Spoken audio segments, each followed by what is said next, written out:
My God. I did need to hit. Okay, yeah. Yeah, Powell is the one that kept getting called the Kraken. And then she was just fucking really, really stupid. Like myself today. I'm very sorry, everybody. I might be a little bit out of it. I've had a long week and a crazy night. So, yeah, brain is kind of in full-blown brain go brr mode. So... That's why we give you the simple games to play. That is actually very much true. And, so another thing, for today. So, no Katamari today because, the next game that I've got is on Xbox 360 and I needed a HDMI converter for my Xbox in order for it to plug into the, capture card. And I ordered that, but it's late getting in because everything is late moving. Please be patient with your shipments and things like that because it's pretty bad out there. So, yeah, it's just not in right now. It'll be in, it's scheduled to be in sometime this week. We'll kind of see what happens with that, but, you know. But it's okay, because I have another game. And I think it's one that all of y'all are really going to like. I think it's one that Kayla's going to like, too. I'm scared. I really think you're going to enjoy this. You also said I'm totally good to stream today, and then look at what all has happened. Listen, I am fine. Okay? You are not fine. Actually, I'm fine. I'm You're feeling good overly today. fine. That's the problem. Yeah, that's the thing. I'm feeling a little too good. That doesn't mean that I'm high, guys. Let me make that clear. Anything like that. Just, you know. There's a Titanic Lego set? Oh, shit. Am I getting you that for Christmas? I don't have the time if I finally get a fucking job.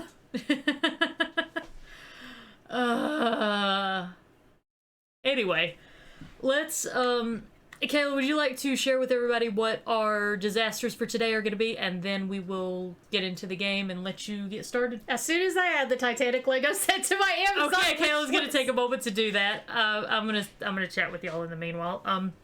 Yeah, I wanted to find something that was kind of similar to Katamari Damacy, because that seems to work really well. Something that can just play in the background so that everybody can focus on Kayla's stories. That seems to work really well. So I wanted to go something along that route, and I found something that I really think I saw it and I was like, how the fuck have I never heard of this game before now? So okay, it's on there. It should be fun. All right, Kayla. I got it. It's over 1,000 pieces. I thought you were gonna say it's over 9,000! No, if it was over 9,000, I would be like, no, I can't. Yeah, no. Pass on that. Hey, Jordan, how you doing? Good to see you. Missed you last week. Oh, real quick, by the way, some housekeeping stuff. Tomorrow, I'm sorry, everybody, but tomorrow, there will not be Psychonauts, because tomorrow, Minx and Alice and I are strapping our guns back on. We're strapping in, strap it on, and we're jumping back into Aliens Firestorm Elite. So that's gonna be my day tomorrow, and I'm sure it'll be a very entertaining experience for all of you. I don't doubt that for 1 second. So that will be the game tomorrow. I'm sorry that I didn't get anything uploaded to the YouTube channel last week. I'm gonna try to get it all uploaded along the course of this week. So my apologies about that. God, Bird, be better. I'm trying. I had a very, very rough week, and then I had a very fantastic Saturday. So yeah. So I'm a little bit serotonin drunk right now. But it's okay, because I'm not the one that's got to carry. I don't carry the DisasterCast streams. Kayla 100% carries the DisasterCast streams. How does your back feel from that? My back already hurts from the big titties I carry, so I mean, this is nothing else. It is like a feather. Alright. So, what disasters are we going to be learning about today, Kayla? Okay, so today I have the Kadinka tragedy from 1896. Ooh, we're going back in time. I have China Airlines Flight 611 from 2002. Okay, slightly more recent. Oh wait, sorry, I forgot my little descriptions. You're not the only one stupid here. So the Kadinka tragedy involves party favors, stampedes, and partying with the French. Dope. The China Airlines flight 611 involves an accident 22 years prior, an unneeded layover in Hong Kong, and the fact that people are still flying Boeing 747s.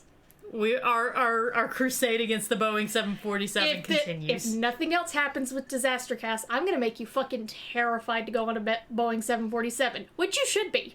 I need to commission an artist to to draw like a cartoon 747 and have some sort of expression like "Don't fly Boeing 747" or something like that. Yeah, we gotta workshop that. Come up with something a little bit more snappy. That needs to be in the merch store. Bin your Boeing. Yeah, bin your Boeings. There we go. And the Little Falls Gulf Curve crash of 1940, which involves going all in at the wrong time, an engineer 1 month from retirement. Oh no. And the sharpest curve of the New York Central System. Oh boy. That all sounds interesting. No, recycle your Boeings into anything other than air. You know what? Fair. Yeah. That's a fair statement, in my opinion. I'm not the only one that's scrolling on the phone today. Well, I'm just getting the stupid thing. Hang on.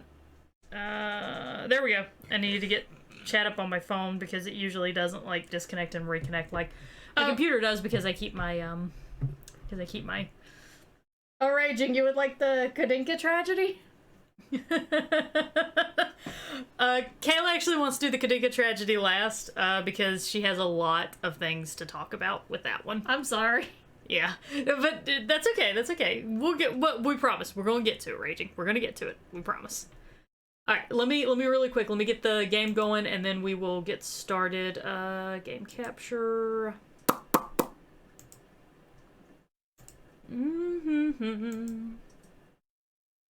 Best for last, like civilized people. I.e., Kayla knows a lot about this particular subject and wants to save it for last, for when the rants come. Yeah, there's going to be a lot of ranting on this one. Alright, and so this is the game that I'm going to be playing. What the fuck is this? This is called Anarcute. Jordan, you're really going to love this shit. What? I think a lot of y'all are going to love this shit, to be honest with you. So we're going to get into this just a little bit. This takes place in Tokyo, and we are a crocodile. We're a crocodile! And you need merch that says crocodile. I do need merch that says crocodile. And then right stick for the camera. So we're gonna move around, kind of moving around a little bit. Remember, I did pull this because it kind of pulls a little bit from Katamari Damacy. What we're gonna do is we're gonna find our friends. And get our friends together. Okay. Look, they're so cute. They're saying, see, look, they make happy little noises when we find them. Why do I feel like this is gonna go horribly wrong? What's going on? Oh, we're just gonna go. Fuck, is it lagging again? I'm sorry, guys. Hang on, let me try to fix it. I'm sorry, y'all. It's... Okay, I'm sorry, y'all. Hang on. You tried so hard to have something good. I tried really, really hard, but the fact that I have to keep my... VPN? The fact that I have to keep my VPN on whenever I stream really is fucking over my stream qualities.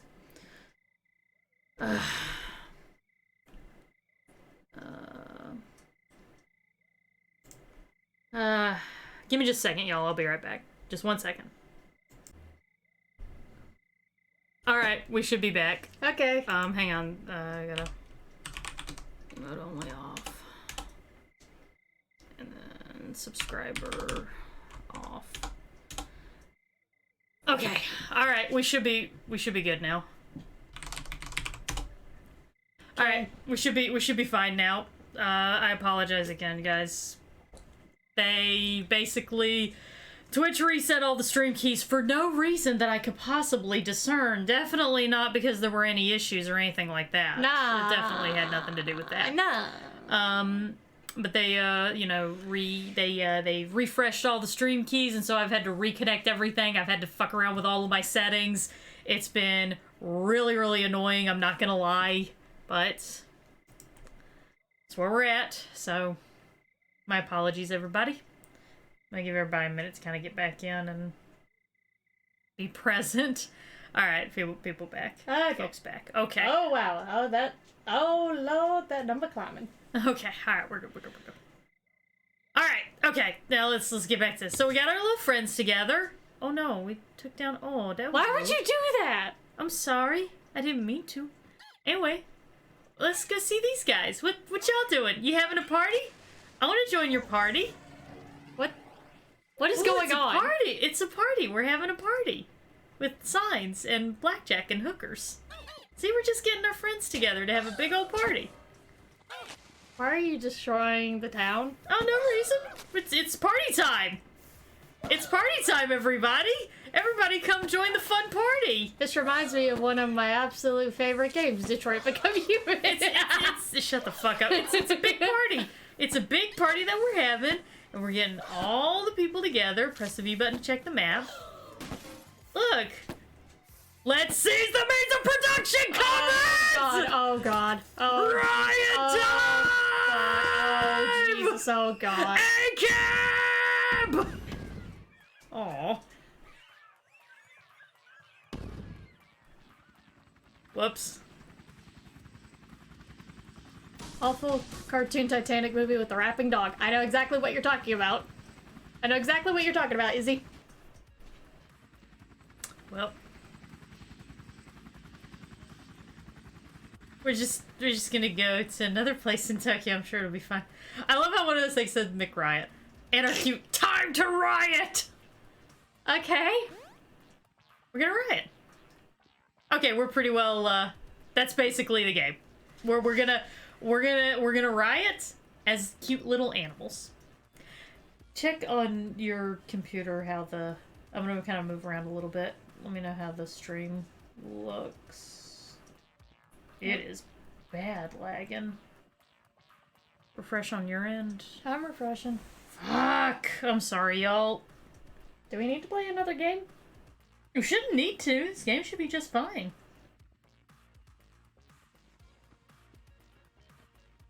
This game should work just fine. I don't know why it's being weird.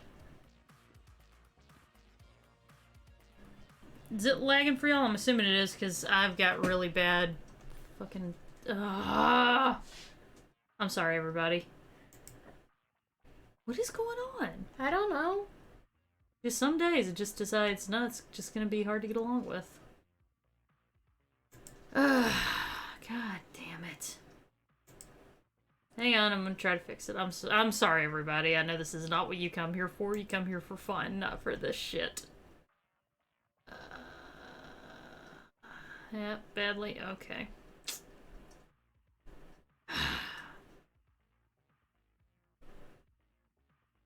Hang on, let's see here.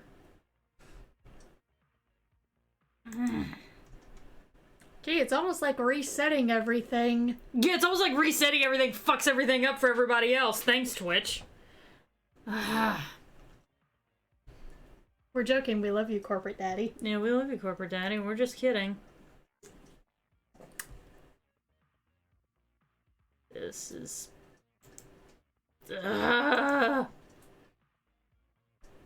Worst comes to worst, we might just do a podcast today. We might have to, with the way that things are going right now. Yeah.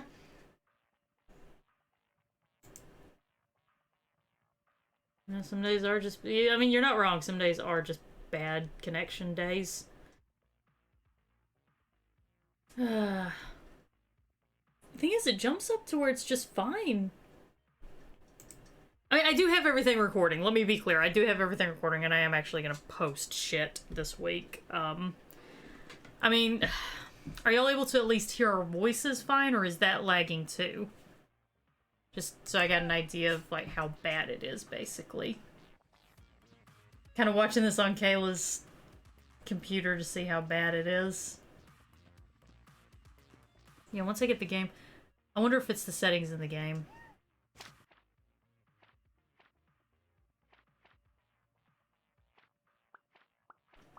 Let me try turning off all the settings and see if that fixes it. Well, at least the audio's fine. Yeah, at least there's that.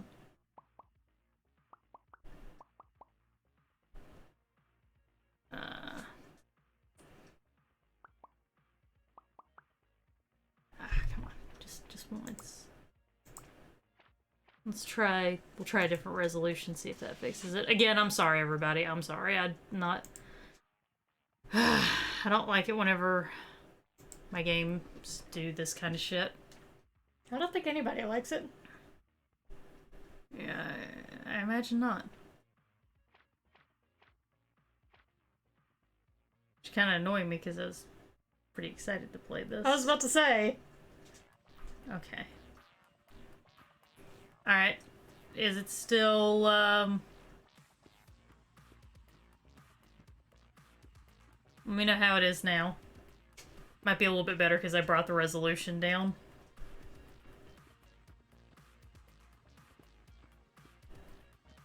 I'm just kind of run around, see what that does. Because now I'm all greens, so I think that fixed it actually. Much better. Fine now. Okay. All right. Yeah, it's perfectly fine. All right. Now. So it was the game resolution. My apologies, everybody. I'm a dumbass. All right. Okay. I think we're good now. So after that very long distraction. Hello. All right. Go ahead, Kayla. It's the floor is yours. While I attack the police. Fuck the police! So China Airlines Flight 611. If we're doing this game, I'm starting out with this story. Yes. Why not? Why not connect it to China? Yeah, why not? I mean, you know. It's perfectly fine. It's completely okay. Wake up, comrades! We must seize the means of production! So, China Airlines Flight 611 was going out May 25th, 2002. It was heading from Taiwan International Airport to Hong Kong International Airport. And the reason it was heading to Hong Kong was because there wasn't a direct flight path from Taiwan directly into China due to some barrier debates at the time. So that's gonna play into it later. So the flight took off at 3:08 local time, 3:08 p.m. and was scheduled to arrive in Hong Kong at 4:28. 4:20. Sorry. You're not sorry. I'm not. So it consisted of 51-year-old Captain Yi Ching Fong, 52-year-old First Officer Xie Ye Shong, and 54-year-old Flight Engineer Chao Sen Kuo. And all three were highly experienced, and they had the captain and the first officer alone each had more than over 10,000 hours. So they weren't dummies. They're not dummies. And the flight engineer had almost 20,000 hours. For some reason, the thing is not... It's supposed to support controllers, but I can't throw anything. We'll just work with it. It'll be fine. Continue. So at 3:16, the flight was cleared to climb to its flight level of 35,000 feet. And it was at 3:33.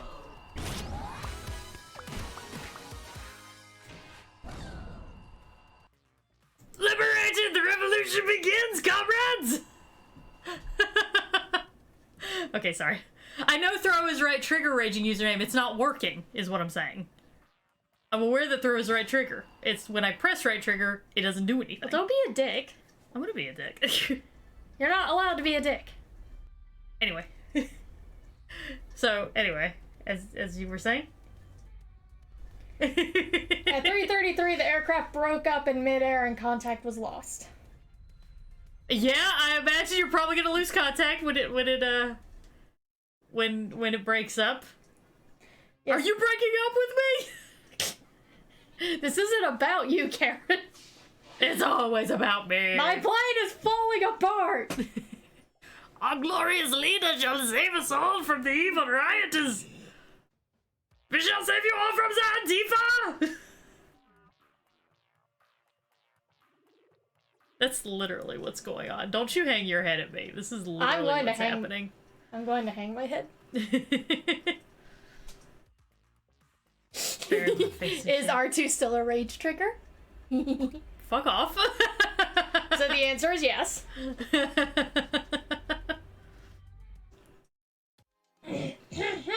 You cannot be saved from the furries. Nah, I support and like furries. Especially anti-fascist furries. Okay, one of my first crushes was Raphael from Teenage Mutant Ninja Turtles. Mm-hmm. So, I mean... So, you know, we're not wrong. Yeah. Although I didn't understand what a furry was until I think I got to college. And I was like, oh! Oh, so we're learning new things about Kayla here.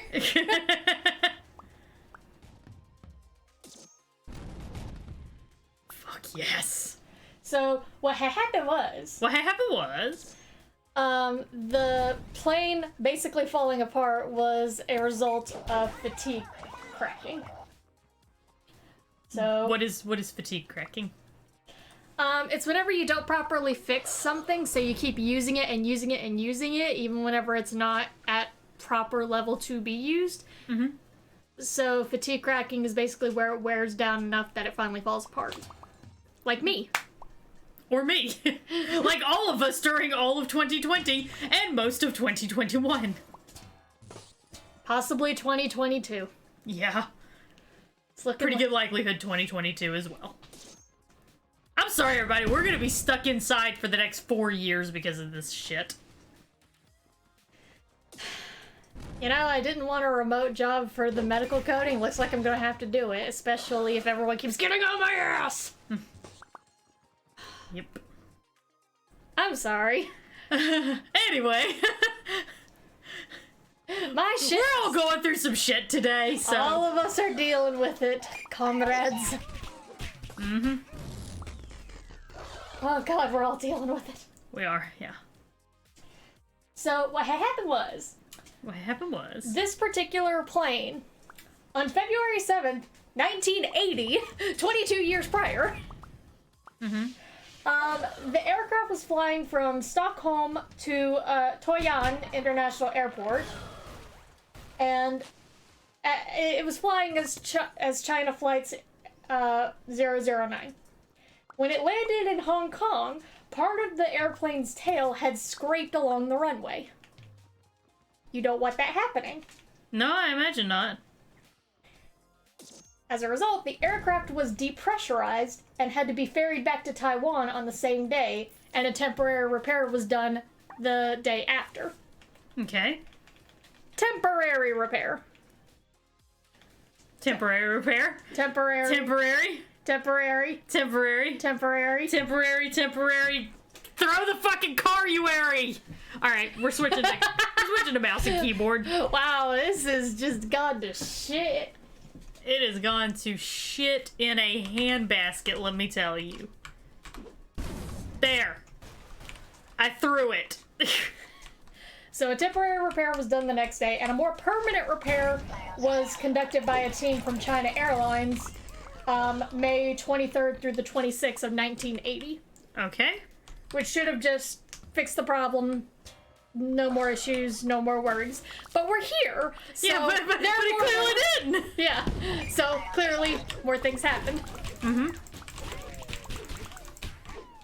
Let us know if the volume level is fine, by the way, guys. So, the permanent repair was not carried out in accordance to what the Boeing actually needed. Yeah, in accordance with the prophecy. In accordance with the prophecy, yes. So it wasn't done according to the Boeing Structural Repair Manual, which means... Wow, there's a Boeing Structural Repair Manual? Isn't it just like, yeah, just stick some duct tape on it, it'll be fine. No, I say as I rest my hand on my armchair. Y'all, I'm gonna take a picture of my armchair and tweet it. I'm actually gonna do it right now, but I'm gonna take a picture of my armchair and tweet it. The arm of my chair, because It started to come apart, so I literally just duct taped the shit out of that motherfucker. Bird does the same thing with their shoes. I do. I duct tape my shoes together. Half of Bird's shoes are just duct tape. Yeah, kind of, I'm not gonna lie. And it's not like because Bird can't afford to get new shoes. Bird can afford to get new shoes. It's just... It's hard for Bird to find shoes that they really like, so when they find them, they want to keep them for as long as possible. Yeah, and also, Bird has a really hard time with, like, buying himself things. Yeah, Bird and his family have a whole thing of, like, throwing stuff away, especially food, because trauma. Yeah, basically. That's why I'm as big as I am, because I was my parents were on my ass constantly about clearing off the plate in front of me, no matter how full I was, and not eating leftovers in the refrigerator. Yeah. Yeah. Okay, I tweeted a picture of the arm of my chair. I'm actually kind of proud of this duct tape job. It was very well done. This thing will last me a good couple of years now. You know, you probably could buy a replacement armrest for this chair. Probably. But where's the fun in that? Stability? I've lived most of my life without that. I can go a little bit longer.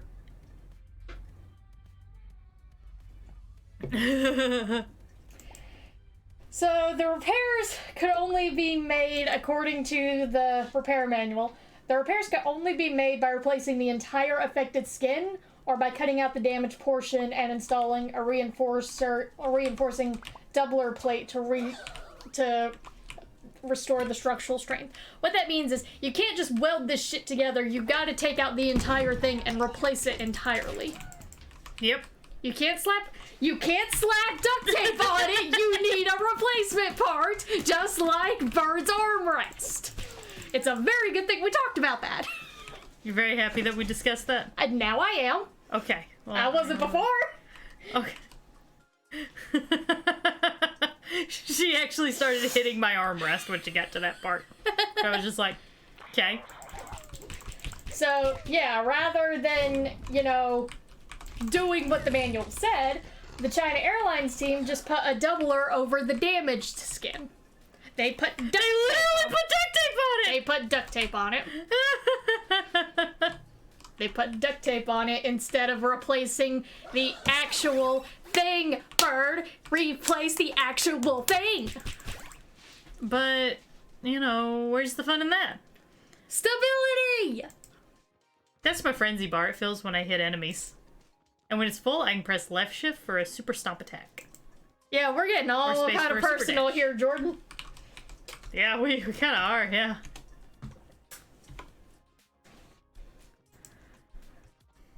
So the damage inflicted on the tail, from flying too fucking low and hitting airport tarmac. Mm-hmm. It was... From flying too close to the sun, basically. Yeah, it was a lot more damage than what a doubler, aka duct tape, could fix. Mm-hmm. Mm-hmm. Mm-hmm. So this accident, this whole thing that happened with the plane basically falling apart. Yeah, I've heard a little something about that. That would not have happened if they had just fixed it properly. But that just kind of doesn't make any sense. Why would we do that? Why not just duct tape it? It'll be fine for a little while longer, right? 20 years longer? Yeah, sure. Duct tape is pretty great. I'm just saying.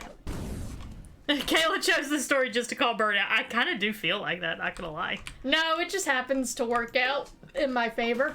Because, God, I need something to work out in my favor right now.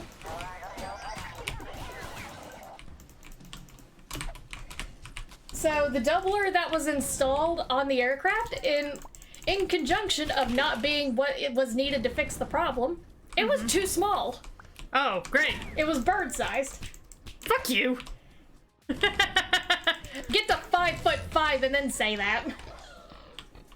Alright, wow, yeah, I actually do think that this whole day was just, let's call Bird out day.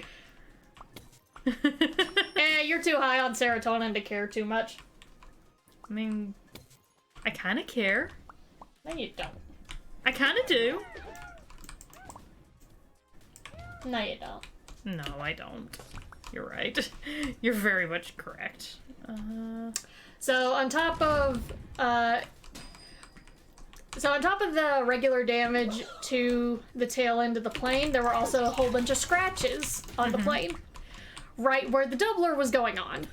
I'm sure that will be just fine, and there will be nothing bad that will happen as a result of this. Yeah, putting a screw in the middle of a scratch on a piece of metal is not going to wear it out, make the hole bigger, cause it to fall apart or anything.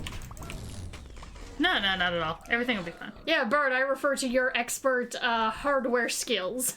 Yeah, no, that'll be fine. I'm sure nothing bad will happen as a result of that. Nope, not at all. Not in the least bit. Engineer Bird says this is A-okay, darlings. So consequently, after repeated cycles of pressurization and depressurization during flight, cracks began to form around the already exposed scratches. So we got one big scratch, and then we got the little cracks coming out and making everything worse. And finally, it was May 25th, 2002. 22 years to the day after the faulty repair was made on the damaged tail that the hull of the plane just broke open midair. Wow! Yeah. I mean, it worked for a while, you know? How about instead, in the 22-year, it's a Marvin Heemeyer situation. You had years to fix this problem. That is true. We gave you plenty of chances, but you still didn't do it, and everything that happens afterwards is your own fucking fault. This is, okay, yep, this is true. Yeah, like a pinata. Yeah, so what happened was, explosive decompression happens whenever a plane suddenly opens when it's, 35,000 feet up in the air. Mm-hmm. Yep, that'll happen. Which means this led to separation of the plane's fuselage at section 46 from the rest of the plane. Right. Yeah, the remainder of the plane forward from section 46 just fell. No, it's fine. Yeah, so when that happened, all four engines ended up separating from the wings simultaneously. Oh. Because the engine fuse pins failed at about 29,000 feet. Oh no. It all failed. It all fell apart. It literally all fell apart. It's all... Engines fell down, the plane cracked in half, the front's just heading straight for the ground, nothing stopping it. Dogs and cats living together, mass hysteria. So the wings of the fuselage forward of the initial breakpoint remained connected until the impact with the sea. What happened then? 225 people died. Oh, goody! Yeah, they just...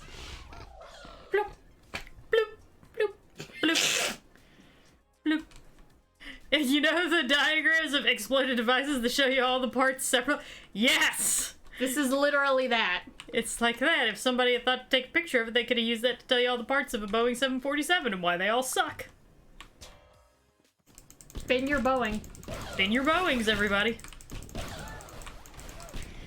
And speaking of bend your Boeing, this is not the first time that a 747 has crashed because of a faulty repair following a tail strike. Oh, we about to take a building down, by the way. Of course you are. Whee! Same thing happened with Japan Airlines Flight 123 from Tokyo to Osaka. You just pushed that building down over top of those cops. Fuck yeah! Seize the means of production. ACAB. This is the game that they give you to train for Antifa. I was about to say, this is the communist game. It is.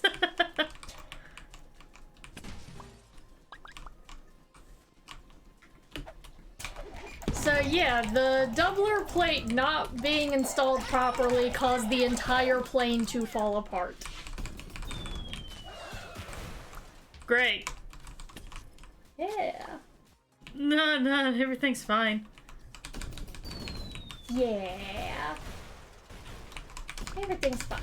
So at 5:05, a military Lockheed C-130 Hercules aircraft spotted a crashed airliner 23 nautical miles northeast of Takung, Penghu Islands. Mm-hmm. And oil slicks were also spotted at 5:05, with the first body being found at 6:10. Oh, great. Yeah, searchers were only able to recover about 15% of the wreckage, including part of the cockpit, but they found no signs of burns, explosives, or gunshots. For very obvious reasons. What reasons were those? The plane fell apart like a house of cards! Plane no together! Plane no worky!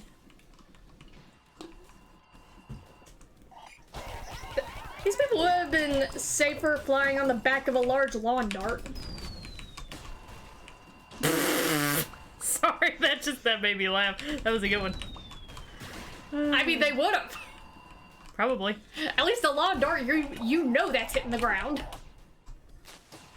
A plane, you expect to stay up. I mean, yeah. At least with the lawn dart, you know what's coming. Yeah. So, no distress signal or communication was sent out prior to the crash because they literally did not have time. Wow. This thing was falling apart and hitting the ocean within a span of like half a minute. It's fine, everything's fine. Nobody panic, everything's fine. Yeah, radar data suggests the aircraft broke into 4 pieces. So, it was basically everything forward of Section 46, the engines falling down. Uh-huh. Or Section 46. The back of Section 46. And I think one of the wings. Oh, yay.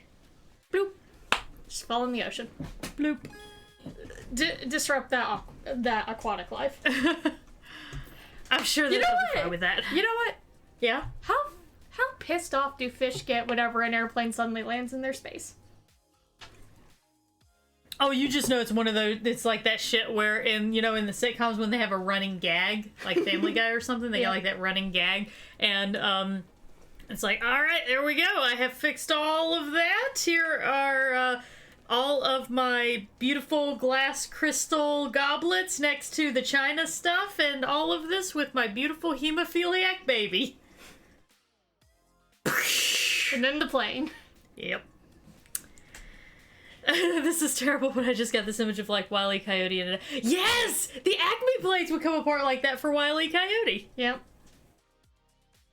I actually did. Okay, this was actually, I shouldn't use that Family Guy one as a reference because that was actually a pretty funny joke. This was back whenever Family Guy was actually trying because they totally like subverted the joke by having Peter land right outside the house, and then he like pokes his head and goes, "Oh, this is really nice. This is a nice. These are very nice things." And the dad's like, "Did you hear that, son? We were complimented." That was actually whenever Family Guy was still trying to be clever and actually trying with their jokes. So that one was actually a good joke. Yeah. Anyway.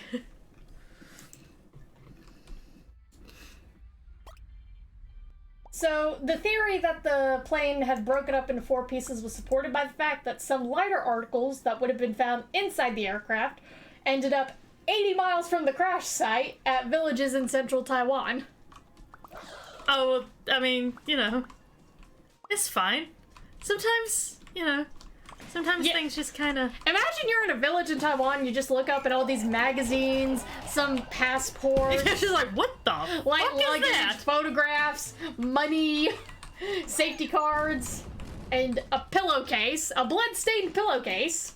As long as it's not my pillowcase. Just fall down around you, and you have no idea why.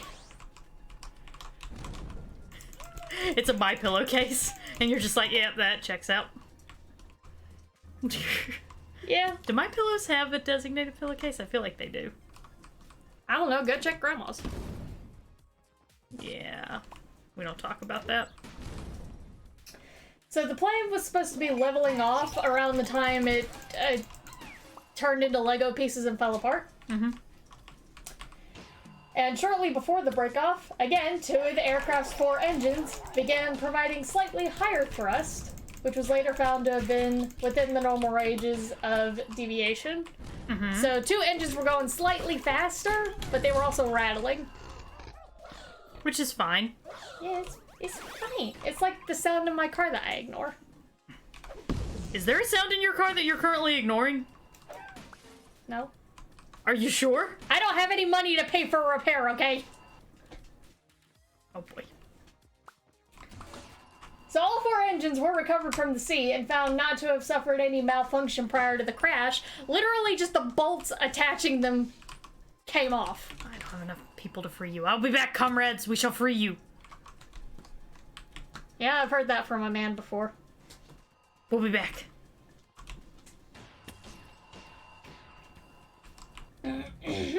So the governments of Taiwan and the People's Republic of China worked together on the recovery of the aircraft, which is actually quite amazing that they were willing to work together on this. That is actually, if anybody knows anything about the whole China-Taiwan thing, that is genuinely shocking.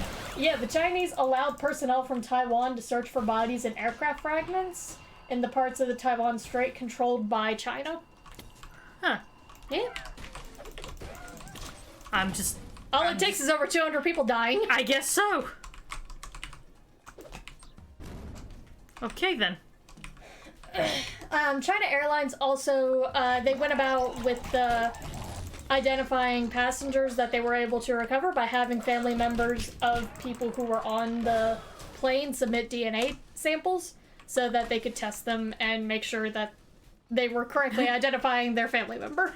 Has your family member just imagine that fucking PSA. Imagine like, I'm just imagining it like one of those, law firm commercials where it's like, have you or someone you know taken hydroxychloroquine and then suffered from severe side effects? That's because hydroxychloroquine is not for COVID, you fucking morons! You do not have a case. Please do not call the Roder and Lawson Law Firm at 1-800-558-7329. I don't know if that's actually a number. Please don't actually use that number. But I just imagine that kind of commercial. Have you or someone you know died in a recent Boeing 737 car crash? Car crash. I was about to say 737 plane crash. Well, yeah, it's because Boeing 737s are shit. They really are. You want to know the reason why they're still in use? Because they're cheapest? Because they're biggest and cheapest. Yeah. That's exactly it. It's going to be all about corporate efficiency, so yeah, it doesn't surprise me. The bridge you drive on was built by the lowest bidder. Mm-hmm. So the United Daily News actually stated that some of the relatives described the existence of this flight to Hong Kong as being unnecessary, mainly because the stop in Hong Kong is because they won't allow them to fly directly into mainland China to complete this. Right, because there's a whole thing with China and Hong Kong, y'all. I don't want to get into it, but just trust me, it's a whole thing. Yeah. Go hang out with Zex sometime. Zexinon's channel. He knows a lot more about. He's much more well versed in it than I am. Yeah, so. I'm not as well versed. All I know is that the family members raised enough of a stink, basically, that they advocated for the opening of direct air links between Taiwan and mainland China, and it actually happened. What the fuck? Shit actually happened? Change was enacted? How did that happen? I mean, normally whenever you say you want something changed and you specifically lay out how you want it changed, you just get told, we will change this, and then it doesn't get changed. I don't know. You just advocated for the one person who probably has more information than we do. I guess so. I guess Dex knows. Yeah, I guess Dex probably knows. So the aftermath. So China Airlines retired the flight number 611 as a mark of respect to the victims. Also possibly because of the bad press that came along with this. Possibly. And they instead changed the flight number to 619. So, you know, it kind of... that sounds like it kind of defeats the purpose of respect to the victims a little bit. It's like you should just kind of stop using Boeings. How about that? Boeing 747s, why don't you just stop using that? Please. Please? For the love of Please. God, please. We will do anything if you will just stop. Please. And they still use a mixed fleet of Boeing 747s and Airbuses. Yeah, of course they do.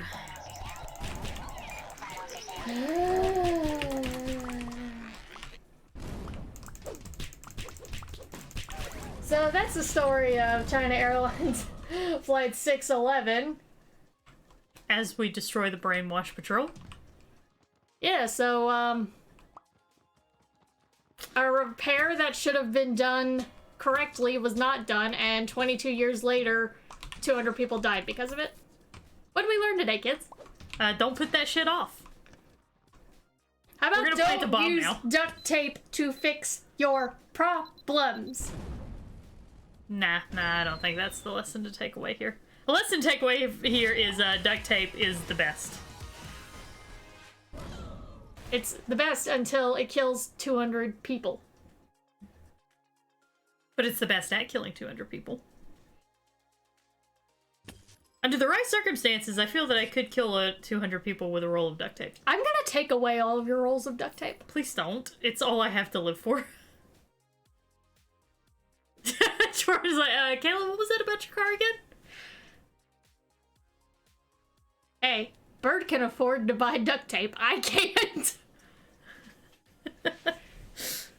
Duct tape in a plane is just plain insane. That's good. That's good. That's good, Izzy. That's good. Alright, so anyway. So, Little Falls Gulf Curve Crash of 1940. Hell of a name. Yeah. And we just want to clarify, it's Gulf, G-U-L-F, not golf, as in G-O-L-F, because I misheard that at first. The first time you said it at the top of the stream, and I thought it was like, a golf crash? What the how do you crash in golf? Now you're gonna go Kayla's gonna go find, like, for the next stream, she's gonna have a golf cart crash that, like, killed 20 people solely just to fucking spite me. And she'll be like, alright, next story that we're gonna talk about. North Carolina man charged with a DWI after golf cart crash. See? I told you. Because it left one woman dead. Told you. Okay, I've had to drive to plenty of those fucking closed off communities with their own fucking golf courses, and I've seen plenty of those goddamn carts. Do you have any idea how many people drive those things drunk? How many 70-year-olds drive those things drunk? A lot. I have had my car nearly hit a couple times. And I almost want them to, because I'm just like, oh, you can afford to fix this shit. Yeah, I totally won't tell your wife what happened, as long as that check clears, baby boy. Yeah. Oh, wow, dude. Thanks for sticking around. So anyway. So, the Little Falls Gulf Curve crash happened shortly after 11:30 p.m. on April 19th, 1940. You know it's bad when we have an exact fucking time. And yes, I am going after those pensioners, because they don't tip me enough money to drive 20 miles up a goddamn mountain to give them their fucking vegan eggs. Yes, vegan eggs. I've had to deliver those more times than I can count. Can one of the hospitals please give Kayla a job so that she'll stop complaining about this? Please, I want a job so badly. Yeah. I'm getting sick of hearing Kayla complain about Instacart, not gonna lie. Well, it's not even really about Instacart, just about some of the assholes. Some of them are great. Because Yeah, they one person let me pet their dog. Yes, that's exactly what I was about to reference, was the dog. They encouraged me to pet their dog. Yeah, like, please feel free to pet the dog. He is a good boy. He's a good boy and we won't be back for a couple hours. And then she sent them a picture of the dog that said, pet the dog, and told him he was a good boy. Vegan eggs are egg whites made out of, like, cauliflower or some other kind of plant. Mm-hmm. And they cost $5 a carton. Fuck that noise! Yep. That's something nobody ever talks about when they start talking about veganism and vegetarianism, is the fact that for a lot of people, it's just simply out of their price range to be able to do vegan. Also, eating healthy in general. Yeah, eating healthy in general, sometimes it's just out of people's price ranges. It really is. So. Anyway. So, a train crash. The train was a first-class westbound Lakeshore Limited train operated by the New York Central Railroad. Mm-hmm. Yeah, so it was a 15-car train that had left Albany 23 minutes behind schedule. Oh, whenever we're behind schedule, that's always a great start. The engineer was trying to make up time. Mm-hmm, yep. And like you do. There were 250 passengers on board. Right. It's fun. And it was scheduled to arrive in Chicago on April 20th, the next day at 1:10 p.m. So it was a red-eye train ride. I was about to say red-eye flight, but I'm like, no, that's the wrong mode of transportation. Hey, there's a laser there. There is a laser there. We'll have to go around that, I think. Yeah, we'll do that. Okay. I was about to say, just walk to the side. No, that makes too much sense. We're a mob. We're not rational. So the train made its first stop in Albany, arriving 14 minutes late after switching engines because the original engine wasn't steaming well. Uh-huh. Good one. Thank you. And the train was operated by 65-year-old engineer Jesse H. Earl, who had been an engineer since 1906 and was 1 month away from retirement. Of course. Of course he was. Yeah, they had to make a stop in Utica, New York. Utica? Utica. That's a great name. Continue. Utica. Utica. So I had to make a stop in Utica, and then it was 2 minutes behind schedule after they left the stop because they had to wait on someone. And, you know, that's the thing about times and all that shit. The people who get upset the most about you missing being late usually don't quite understand how much work actually goes into what you're doing. Yeah. So they rush you, and so you feel that pressure. And that's how you end up with warehouses that say that something is shipped when it hasn't shipped because they have to meet that quota. So I'm not the only one talking about the daily shit I deal with. Yeah. Also, Angel, you are right. This is a lot like the Marge levels from the Simpsons video game. I never played the Simpsons video game. I have a copy of it. You can play it. Okay. We should do that sometime. Although you need to play it on Xbox 360 because that's a lot better than the PS3 version. Okay. Good to know. Yeah, Xbox 360 is the one with the open world. PS3 does not have that. Well, then, what's the point? Exactly! I got it on the PS3 because I didn't have an Xbox. And then I saw that and I got so upset. So upset. I can tell. I'm still upset to this day. I can tell. So anyway. The train then passed by St. Johnsville at 11:25 p.m. and entered Little Falls, the only incorporated city in Herkimer County. Herkimer? Herkimer. That's great. I love these names. You know, people make fun of the South for having weird names. New York has a lot of weird names. They do. It's kind of weird.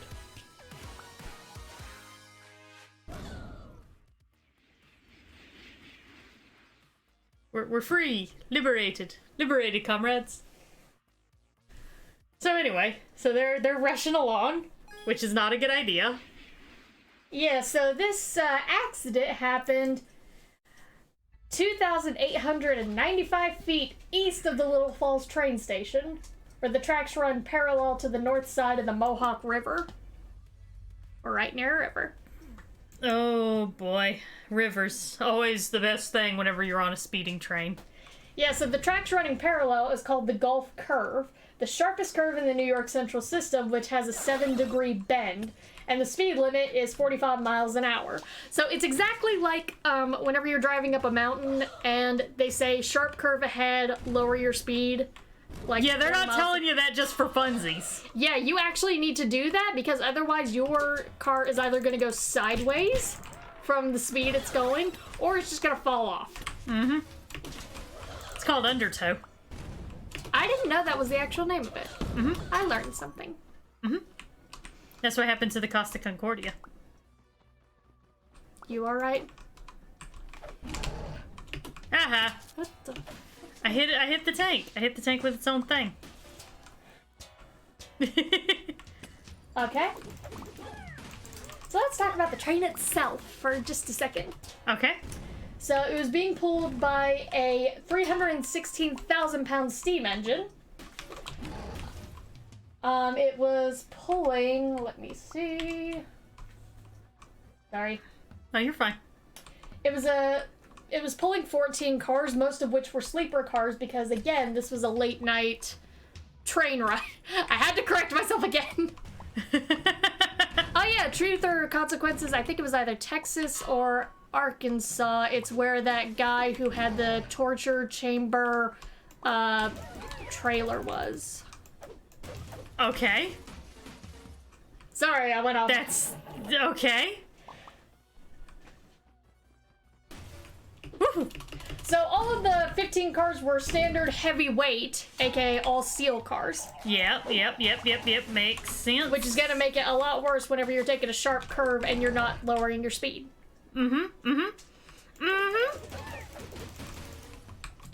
Yeah, so the train ended up derailing from the rails.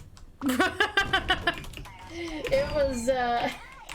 ended up derailing because it was moving at a speed of 59 miles an hour. Uh-huh. And again, this 7-degree bend had a speed limit of 45 miles an hour. Right. Yeah. So, engineer 1 month away from retirement was like, we can make it. It'll be fine. It will be fine. It's fine. It's fine. Everything's fine. And it continued diagonally across the actual tracks that are running parallel to it at 400 feet before being stopped by a whole bunch of rocks. Oh. Yeah. That's pretty hard rock. It's a pretty hard stop, I mean. Yeah, 11 of the cars ended up derailing and, had a lot of damage to them. We got the Doge! The Doge has joined our riot. So the fourth car such riot, much anarch. Very anarch, I mean. So the fourth car came to rest on its side on East Main Street, which ran parallel to the tracks. Mm-hmm. So on top of a river on one side, we got an actual road on the other side. I guess where you can see the train just up close and personal. I have no idea what's going on. I don't either. Oh, it's like, well, it didn't work out here. Let's go to France. France will be a much better place. France is they definitely do not do any rioting under any circumstances. They will accept our authoritarian rule. I mean, we don't have a play, a book, a whole bunch of historical accounts of major revolutions in France. You just know that the glorious leader has like the one guy who argues with him, and it's not even like a really large, big. It's like something like, it's like his fucking accountant named Kevin or something like that, and you just know that Kevin is just like, sir, I'm not trying to harsh your buzz here on going to France and, starting over there. I think it's great that you want to get back out there and try again, but I'm pretty sure that there's like a whole major historical event that accurately details why you should not attempt authoritarian rule in France. Actually, sir, a number of events. Yes, actually, I'm pretty sure it's a number of different events now that I think about it. It'll be fine. Okay, how attached are you Kevin, to that your head? minor was in history, so you don't know a lot. Stick to the major in accounting. Yeah. I I imagine that there is an accountant named Kevin who is like right behind all of these big evil leaders when they do that stupid shit that automatically gets them killed, that loses the fight for them. And Kevin's like, are you sure you want to do that? I think there's a much easier way to do that. Like, Ashley and I were playing Diablo 3, and Ashley's character is the Necromancer, because she's really enjoying it, and I bought it for her because I'm whipped. And so every time ways than one. Ayo. Yeah, and so every time that the thing about the Necromancer is, whenever you kill enemies, the Necromancer just sort of resurrects them and they become part of the Necromancer's undead army. So we were killing people and she was just making them part of her army. And I was like, I have to imagine that Kevin in accounting is like looking at the big bad guy, Asmodean, or Diablo, whoever's the big...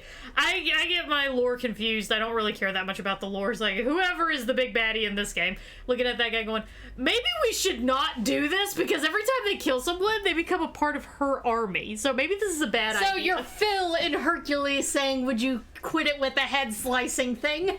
I feel like Kevin is absolutely like, would you stop with the head slicing thing? It's not working! Every time they die, they become a part of her army. We should stop!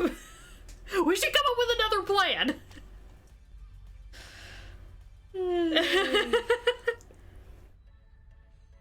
Anyway. Sorry, I yawned because I was bored by the talk of Diablo. I know. Set up food. I'm actually thinking about getting a copy of Stubbs the Zombie to play. Maybe after Psychonauts. So 11 cars derailed and the remaining 4 stayed on the track with minor damage. I assume they just kind of petered to a halt mid-curve. No, that's fine. The 2 train service employees killed were the engineer and the fireman J.Y. Smith. All of the 4 parallel tracks ended up blocked by the wreckage, because, you know, there's train in the way. Mm-hmm. Train in the way.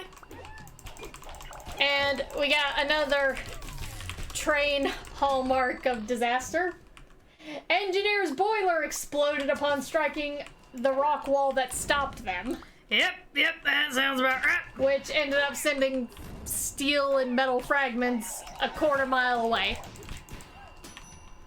So, on top of train laying down on the rails, possibly, you know, ruining them forever and needing them to be replaced by, I assume, poorly paid Irish and Chinamen.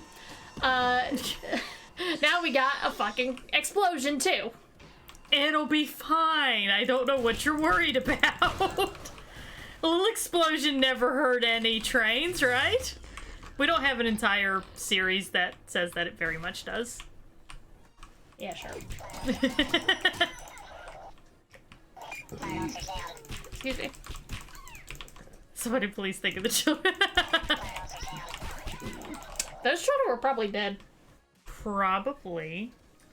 So rescuers immediately responded to the disaster, I assume after they heard a giant explosion.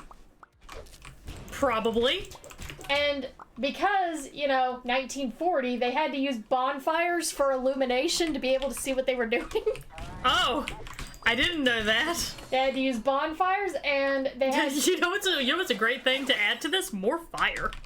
And they had to use, like, oxy-fuel torches to free the victims. Which is more fire. Yeah. Lots of fire. It's like that scene in the SpongeBob episode where they're painting Mr. Krabs' house, and he's just like, Patrick, I don't think this bubble can get any bigger, and he's just like at the air pump going, nonsense! And seriously, they're just like, I don't think this fire can get any bigger. Nonsense!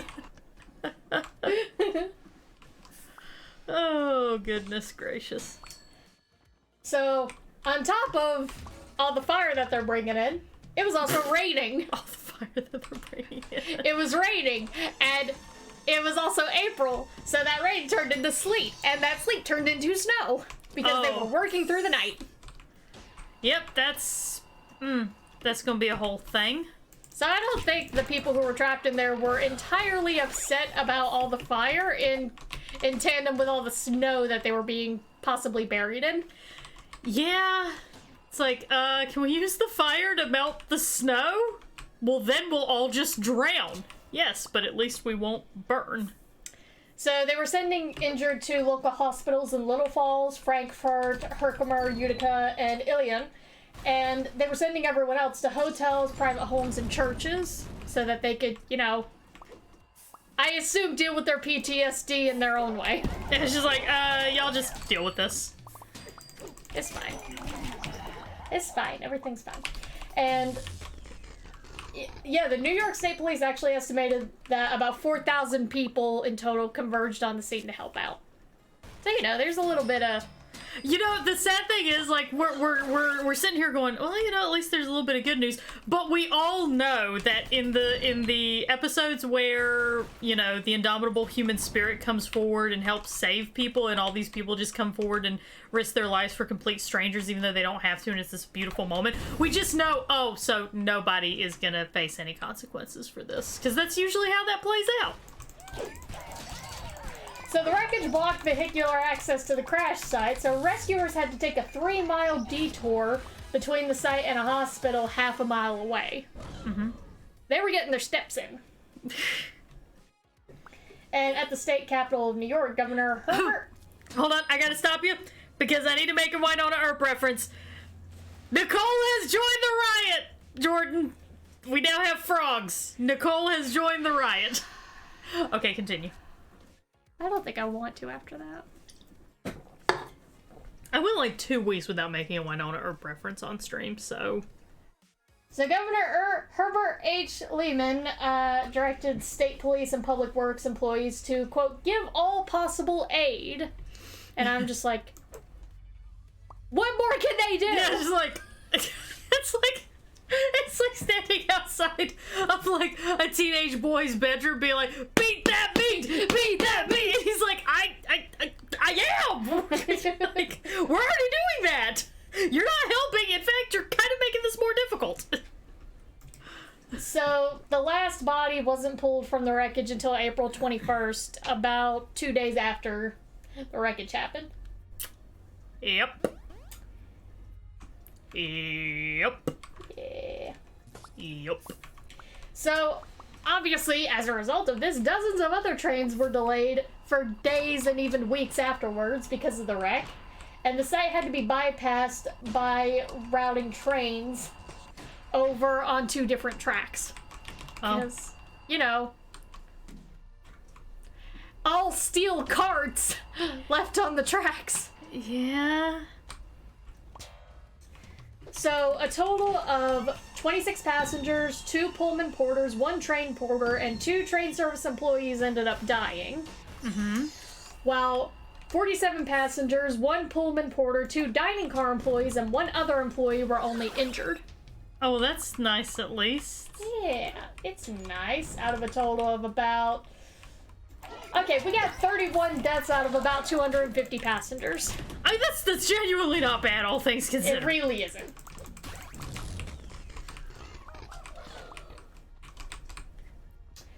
So, the crash caused John Crowley, who is not played by David Tennant in this piece,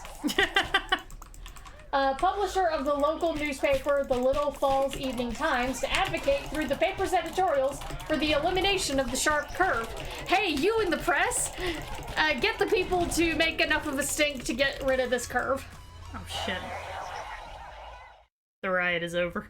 Good job. Yeah. Anyway. Okay, so yeah. They were trying to get the press to cause the public to raise enough of a stink to get rid of the curve. How did that work out? Well... Oh, God. Well, prior attempts to get rid of the curve weren't really done just because it was going to cost a lot of money to, you know, have to make a new route, basically. Yeah, that would cost a bit of money. I mean, feels like it's a minor thing to pay for, you know, the safety of other people, but okay, go off. Go off, Queen.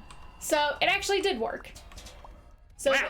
They were able to basically realign the bend of the curve to make it a lot less sharp. AKA, the curve is still there, it's just a lot less bad.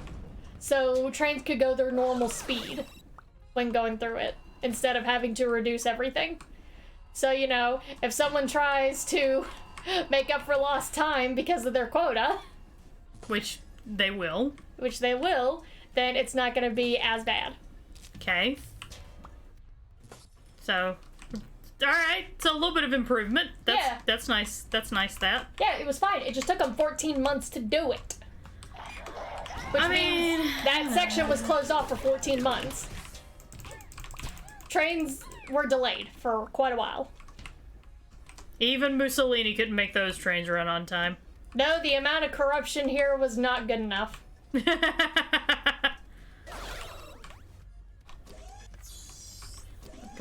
So, prior to this crash, the New York Central line had gone 13 years without a passenger fatality. And then they decided, 13 years, 30 people, what's the difference? Okay. The year before, it actually received the Harriman Award, an annual award presented to American railroad companies in recognition of outstanding safety achievements. Yay! Nobody died! Here's an award. Yeah, there was speculation that engineer Earl, a senior engineer with an excellent record, he went past the speed limit on the curve because of the competitive pressure the passenger railroads were receiving from airlines. Yeah. Yeah, sounds about right. That's basically what causes stupid shit like this to happen. Earl was like, I gotta beat out them Boeings, they're coming for us. It's like, well, what are you trying to beat them out on? On the amount of people that you kill? Because you're not gonna win on that one. Yeah, because you are not winning that fight, my friend. Yeah, because the thing with Boeings is they carry a lot of people. That's why they're so widely used. And why they're so dangerous. Yeah. But I'm sure it'll be fine. Go for it. You go for it, little buddy. Yeah. And eventually, a historical memorial marker was put at the Gulf Curve chapter of the National Railway Historical Society in 1990. Sorry, just what? 50 years later, at the exact junction where 30-ish people died. Yep, that's fine. It's fine. It's fine, everything's fine. And no, before you ask, no one faced any legal consequences. Of course they didn't! Well, the only person they could blame was the engineer who was hitting up the speed, and he died as a result of his own stupidity. Yeah, but like... we can still complain about shit, is all I'm saying. Hey, it's not like we were gonna go ahead and, you know, hold companies accountable for unreasonable quotas. No, that sure as shit wasn't gonna happen. Not to say, there's a laser there. I know, I'm trying to avoid the laser. You didn't. I noticed. Okay. So, Little Falls Gulf Curve crash of 1940. What did we learn? According to what you told me about the legal ramifications, not a goddamn thing. I thought I learned that, you know, quotas are bullshit. We already kind of knew that, so. Well, yeah, but it's nice to have my opinions reinforced. This is true. It is always nice to get reinforcement that, yes, you are correct and everybody else is wrong. Thank you. Okay. How are we gonna do this? I don't know. How are you gonna do it?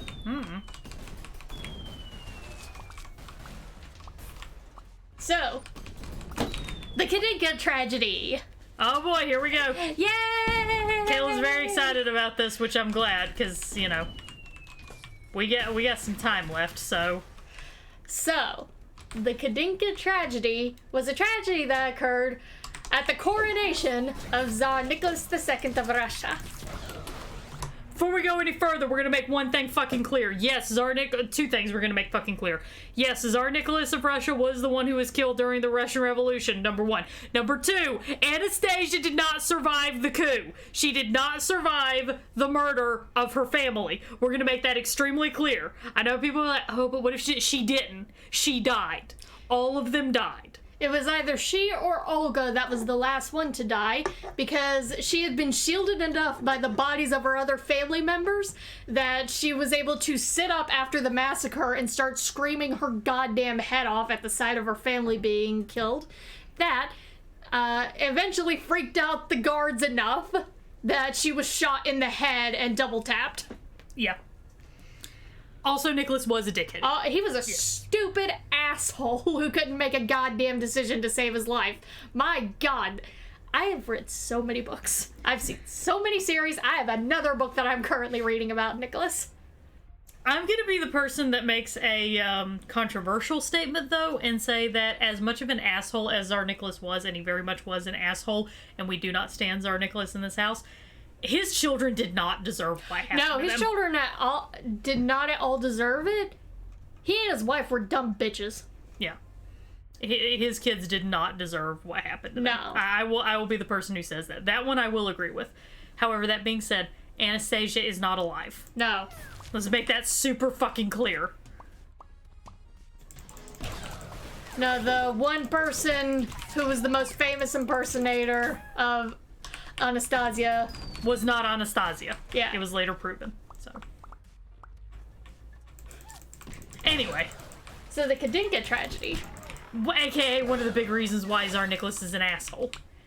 Which, it started out his reign as Tsar with blood and indifference. Mm-hmm. Party streamers. Party poppers, as Cat for the win would like to say. We stand Cat in this house. We do stand Cat. Hey, Gaelic girl, how you doing? Yeah, but if she was, she'd still be dead now. Yes, you are correct, Dax. Even if Anastasia did survive the massacre, she would still be dead at this point.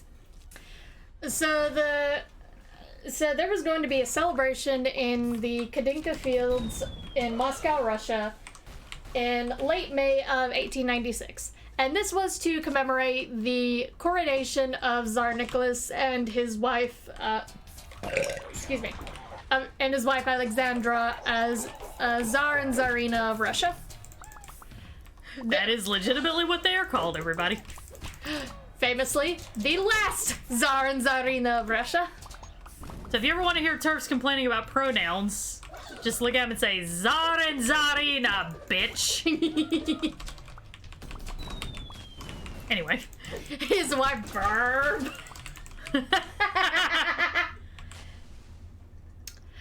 So, Tsar and Tsarina, aka Emperor and Empress of Russia, they were crowned May 26, 1896. Where apparently one of Nicholas's pieces of jewelry that he was meant to wear to commemorate the event, and also because it was tradition that you wear it when you're getting crowned as Tsar, it fell off. Which just is a great way to just sort of... Yeah, that's a great metaphor for how this whole day is gonna go. Yeah. And really all of Tsar Nicholas's shit. Yeah. Yeah, so an important piece of jewelry fell off. And they were like, oh, this can't mean anything bad. Hey, look, it's you. It's like rain on your wedding day, or just a stampede. Shut the fuck up. Shut the Or a stampede at your official coronation. Okay, that's acceptable. Kayla really hates the song Ironic because there is not a single instance of irony in that entire song, which makes me wonder if that was intentional. It better goddamn well have been otherwise. Because that would have actually been ironic if it was intentional. That would have been nice. That would have been nice. My favorite example is, like, whenever people ask about it, is I'm always like, okay, so the 10,000 spoons when all you need is a knife thing. That's not irony if there's 10,000 spoons and you need a knife. Irony would be if you're currently standing in the middle of a fucking cutlery factory and there's 10,000 spoons and you need a fucking knife. That would be irony. Or like, it's meeting the man of my dreams and then meeting his beautiful wife. If his beautiful wife was also your relationship therapist. That would be irony. let's face it, Putin is Yes, he is. officially titled Tsar. Let's face it, Putin is a czar. Yes. Yeah. And he's also an asshole. Yep. Come for me, Putin. I'm already out and proud queer. I don't give a shit. I mean, the whole point of the Tsar and Tsarina were to be autocrats. So they have full power, even though they gave a token admission of, oh, let's give people the Duma so they feel like they have some kind of idea and some little bit of power in the government, even though the Tsar could just completely ignore every single thing that they did, and he often did. Mm-hmm. He did. Yep. Yeah, that whole, that was basically just... The Duma was bullshit! Yeah, it really was. No, Nicholas II couldn't have been reincarnated as Putin. Putin can actually make decisions. Yeah. We're not saying that as an endorsement of Putin, we're just pointing out the difference between... We're just pointing out the difference between the two of them. Yeah. Tsar Nicholas was just like, I want to play around in my gilded cage and just have fun and not do anything else. I don't want to actually rule. Yeah. That we don't actually want to, like, fix anything. Oh yeah, the Kadinka tragedy, I forgot. Kind of got a little bit, into that, didn't we? So, to commemorate the coronation, Tsar Nicholas decided, hey, we're gonna have a celebration just like my fathers did whenever they were coronated as Tsar. Which is having a small celebration for the people of Russia, basically to try and get them on their side so that whenever they make decisions that are against their betterment, they're not gonna be as mad about it. Yeah. It's like, oh, but they're my friends. Yeah. So basically, you know, what politicians typically do. Literally, yes.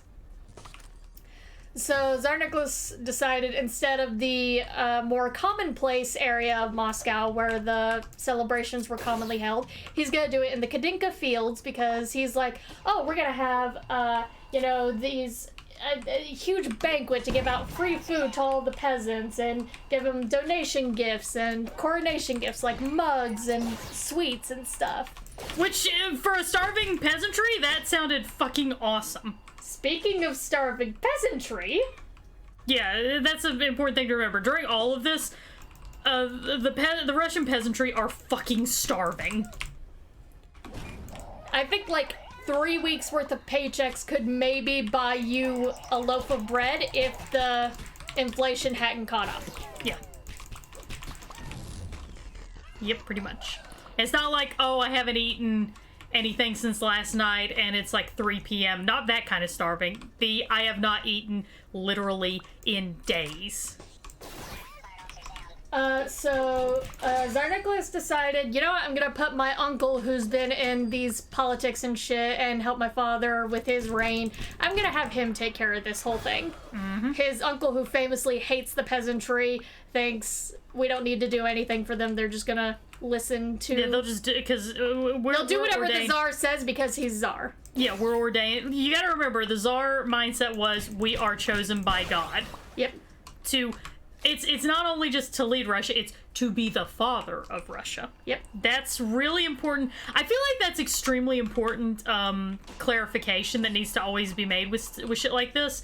It wasn't just like, oh, I'm their leader. He was like, oh, I'm their father, which, you know... I am the daddy. Yeah, you have to know that to kind of understand their mindset. Yeah. So I'm gonna get my uncle, who famously hates the peasantry and thinks they're all a bunch of stupid sheep, to take care of this. And Uncle was like, oh, only a couple thousand peasants are probably gonna show up for this anyway. Let's only plan for that many. Yep. Like 2 to 5,000 maybe. 10 to 15,000 ended up showing up. Yep. And whenever you're offering this opportunity of, hey, free food and some free shit from the Tsar, people gonna take you up on that, man. Have you seen people whenever they're like, oh, it's a free t-shirt that you can win? Yeah. Like, people go crazy when you're just offering them a free fucking t-shirt. Yeah. Yeah, except a father is obligated to feed his children. Yeah. Well, no, because see, again, you got to look at it through an autocratic, authoritarian mindset. It's, I am your father. You will listen to everything I say because I know what's best for you. And yes, sometimes I may hurt you, but I do it because I love you and I know what's best for you. Literally, yes. It's not just that they're your father, they are your authoritarian father. It's a whole thing. Daddy, I can't feed myself. Well, maybe you're not working hard enough. Yeah, you gotta give them tough love. Yep. Maybe stop spending so much money on, pull yourself up by your bootstraps. Stop spending so much money on that avocado toast. I've never actually eaten fucking avocado toast. You know? Yeah. Has anybody here actually ever eaten avocado toast? No irony, no bullshit. Has anybody here actually eaten that shit? No. I don't think I would even want to try it, to be honest with you. Yeah, they're your deadbeat father. Yeah. They're your deadbeat father who still, like, the rare times he decides to show up, decides that he still has authority over you. Which, fuck that This noise. sounds like the dad from Peaky Blinders. Kinda, yeah. You've never seen Peaky Blinders. You be quiet. Well, I mean, you know. I was just trying to make you feel better. I know. So the gifts that they were gonna get were a bread roll, a piece of sausage, pretzels, gingerbread, and a commemorative mug. Again, y'all, this was like the most amazing thing that they'd ever been offered. I've seen people punch each other this day and age over less. Mm-hmm.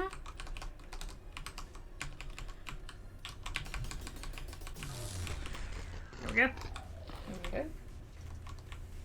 It was at 6 o'clock in the morning on Commemoration Day. Thousands of people were showing up.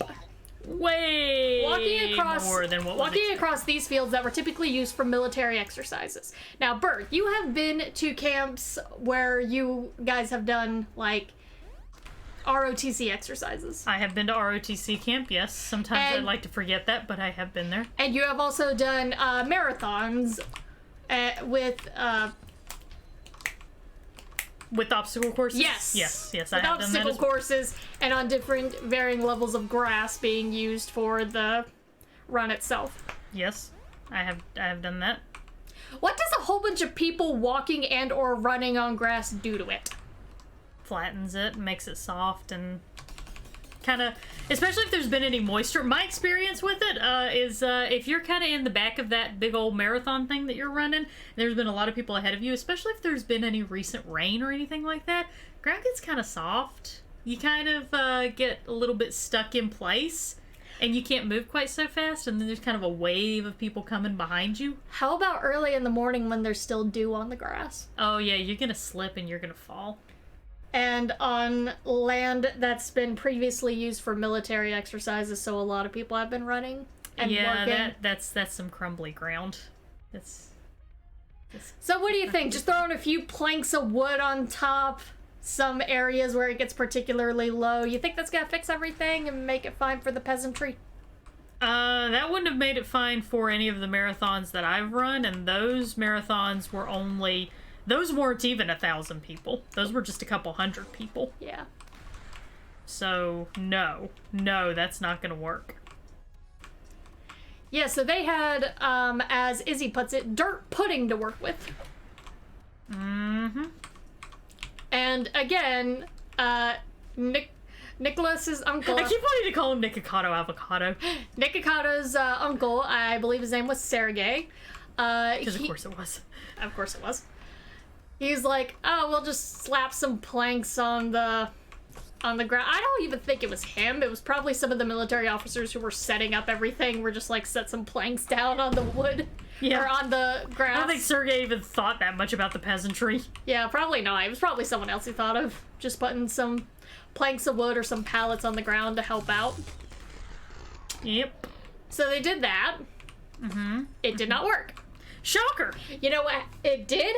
It made it worse.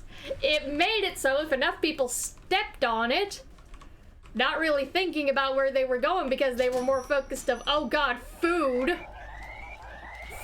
from the Tsar. Damn it. Then they were just gonna trot their happy asses wherever they needed to go in order to get it. Yeah. Yeah, because fucking food, man. And trotting leads to weight, and weight on wood leads to pallets breaking and wood sticking up. Oh yeah, that's not gonna be good. Yeah, wood sticking up in sharp little pieces.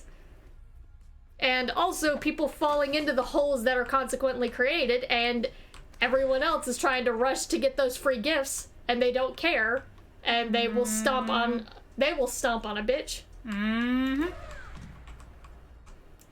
So because of the poor ground, the poor planning, the poor people, Yeah. I was about to say the poor peasants.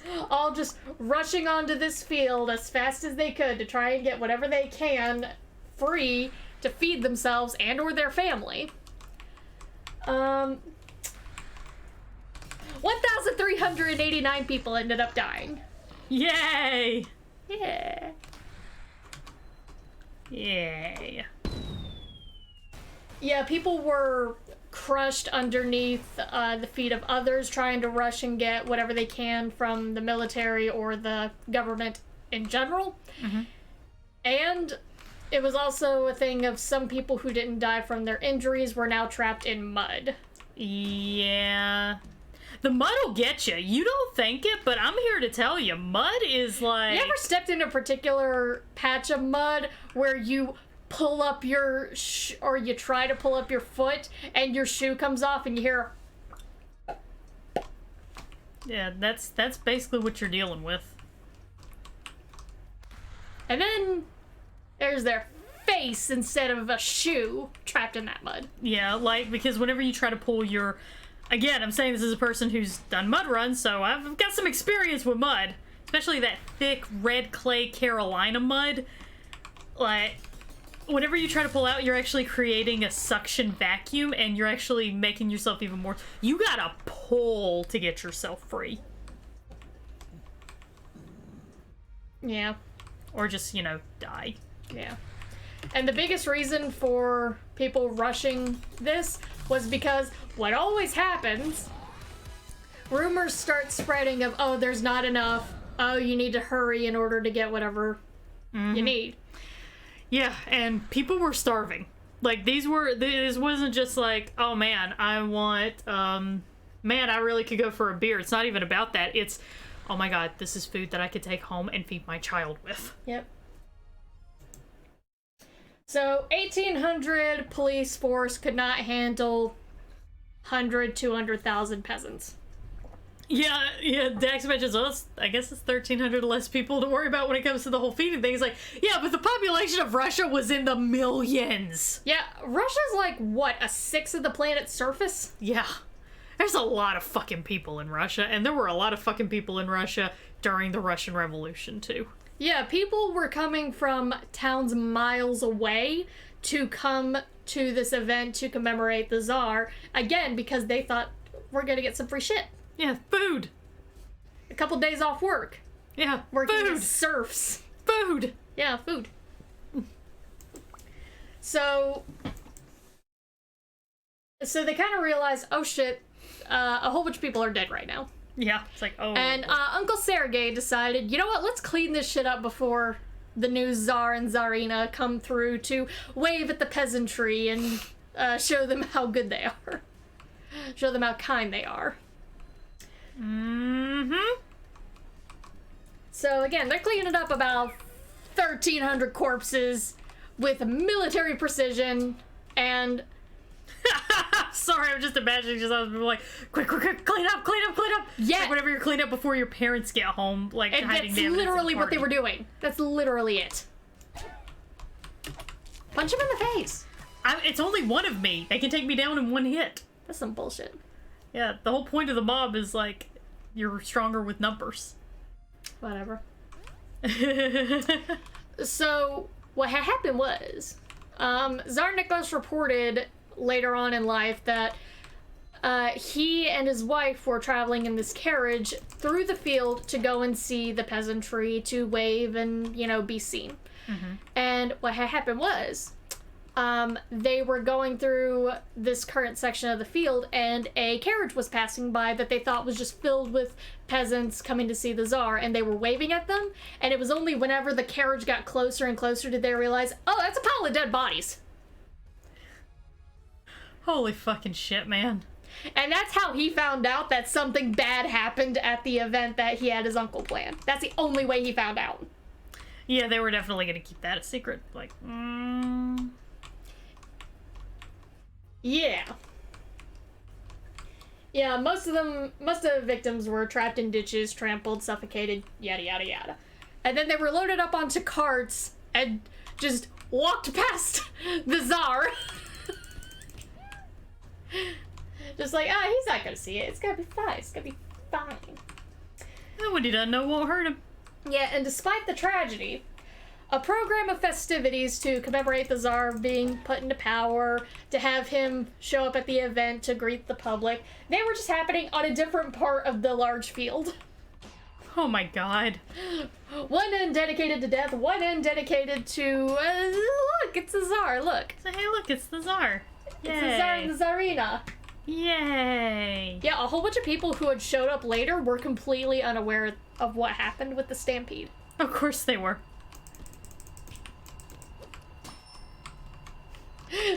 Sergey, you took them in which direction? You went where with them? So, the Tsar and Tsarina made an appearance in front of the crowd on the balcony of the Tsar's pavilion in the middle of the field at around 2 p.m. And most of the incident had been cleaned up by then. We got most of it cleared up. It's fine. Except for, the carts that were still carrying people out of the field. Yes, that is entirely real. They were still carrying bodies out. They were just covering them with blankets at this point. And then later on, Nicholas would brag about his massive crowd size. You joke. Yeah, no, I don't. I know how these people work. Yeah, that's pretty much what he did. So, an incident like this happens on basically your first day on the job. What would you do to show the people that they can trust you as a leader? So at that point, it's probably a good idea to start, going into damage control mode. You're gonna want to, start taking steps to help people. Be like, okay, do we have medical teams on site? Do open up, alert the medical hospitals nearby. Maybe I should go to the hospital. Yeah, maybe I to should go there, visit these people, apologize, give them whatever they need. Something, literally anything. That would be best. Sergey kicks one last corpse under the bed, smiles nervously. Fire Sergey? That would be a good step also. Fire him. So Sergey went on to be one of Nicholas's most trusted advisors. Naturally. In his reign before Sergey himself was killed by a bomb that was thrown in his carriage as a result of the revolution. Yeah. About 10 to 15 years later. Well, at least there's the...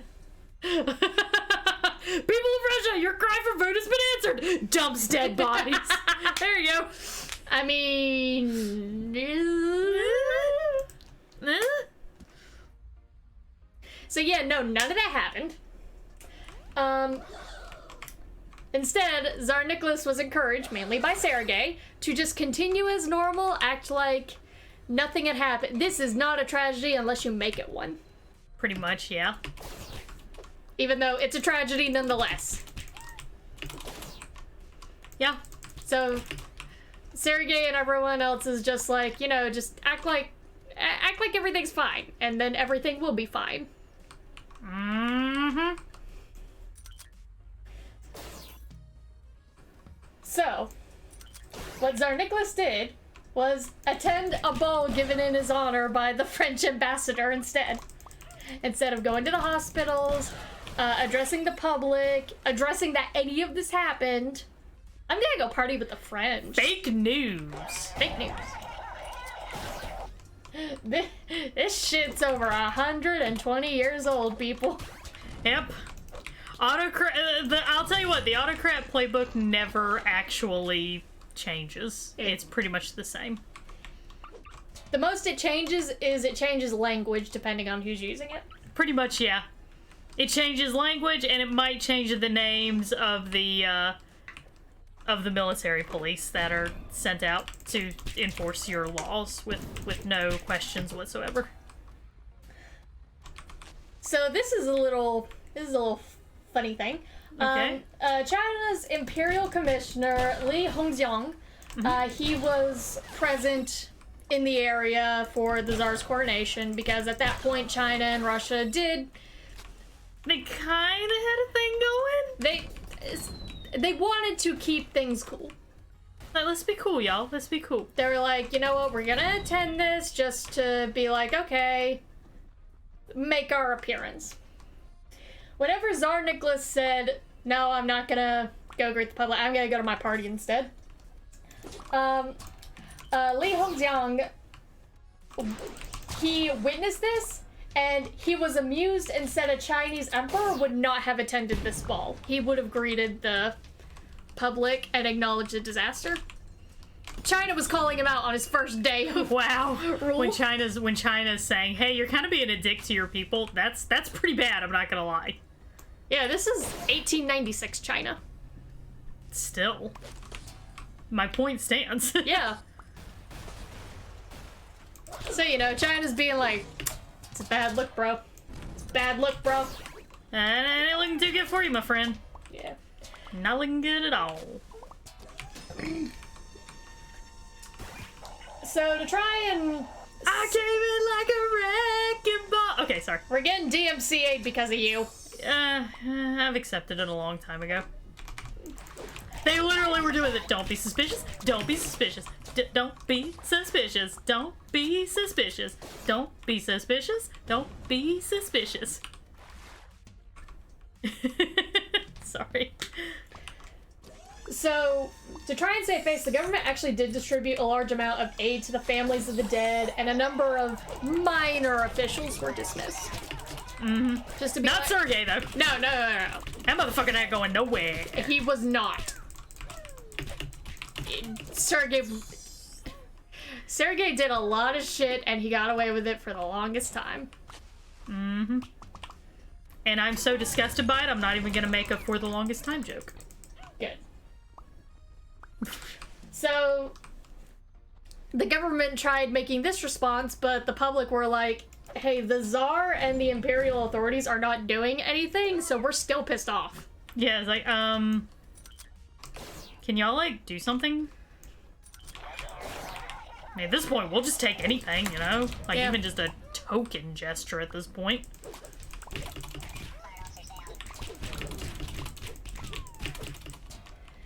Yeah, so what I can do is I can read a diary entry from Tsar Nicholas. Oh, great, because I really want to hear how he feels about all this.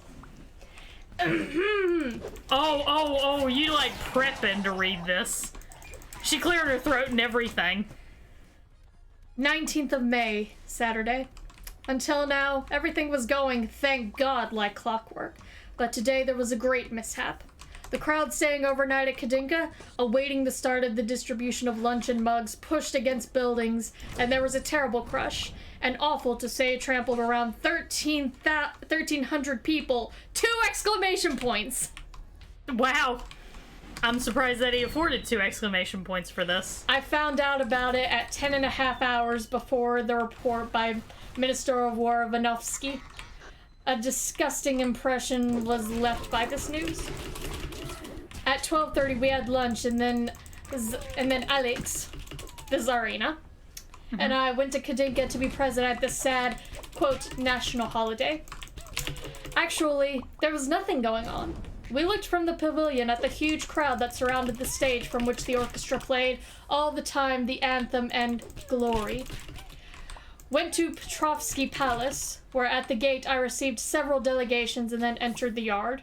Here dinner was served under 4 tents for all township heads. I had to make a speech and then another for the assembled marshals of the nobility. How difficult for you? After going around the table, we left for the Kremlin. Dinner at Mama's at 8. Went to the ball at French Ambassador Montebello's. It was all very nicely arranged, but the heat was unbearable. After dinner, left at 2. It was hot, guys. That was all the Tsar had to say about that whole thing. It sounds less like a diary and just more like, and yeah, here was the schedule.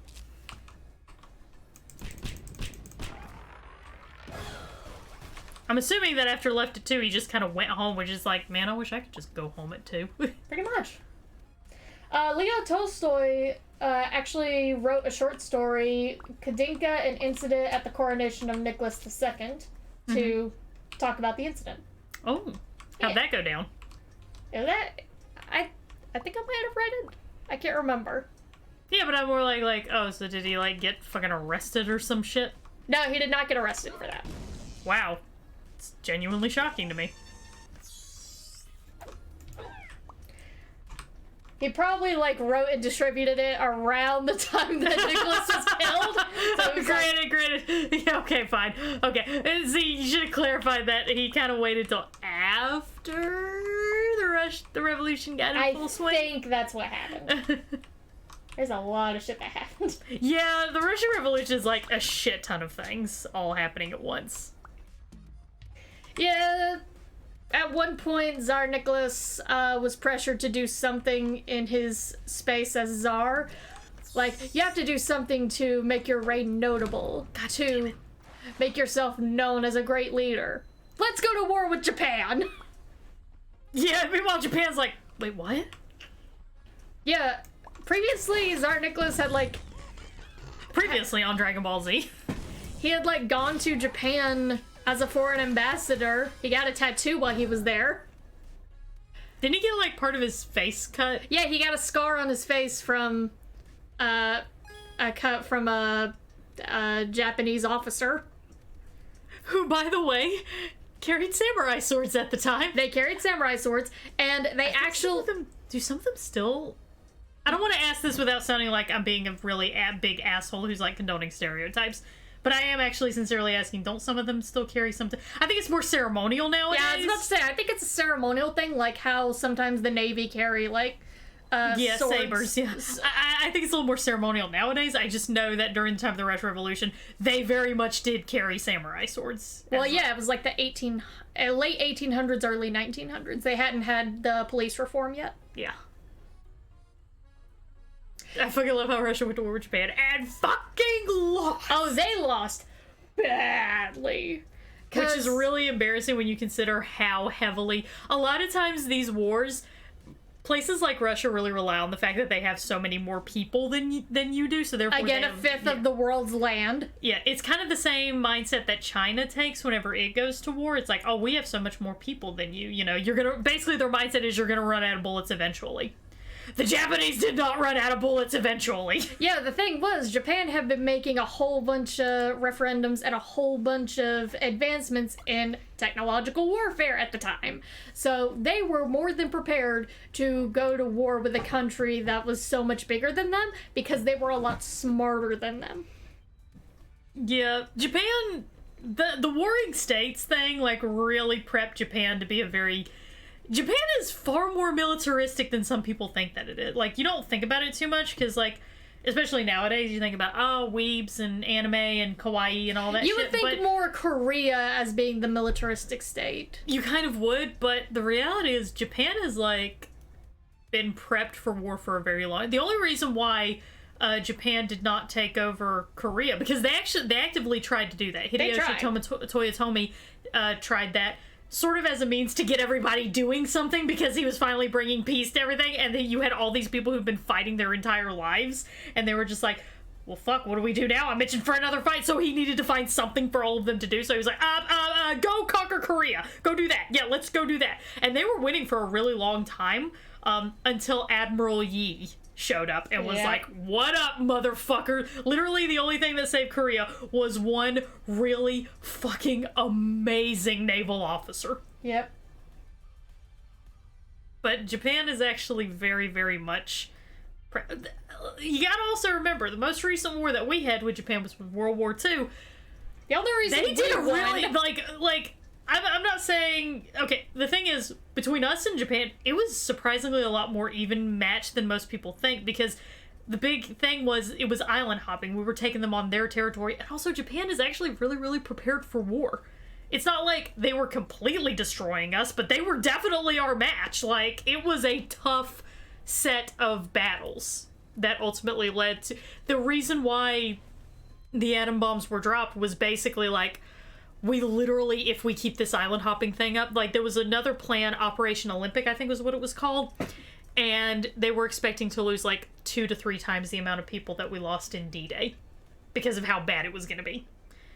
And as bad as the atomic bomb was, and as devastating as it was to the people of Japan, to the soldiers who were going to carry out that mission, it was like a fucking godsend. Like, oh my god, we're going to live.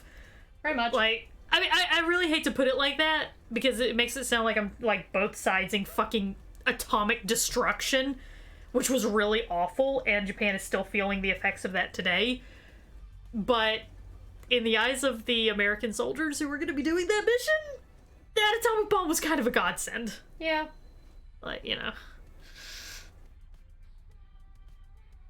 Yeah, they're a lot more organized than people give them credit for. The infrastructure is extremely well placed. They have very minimal space, so they make the most use of it. They, like, Japan just...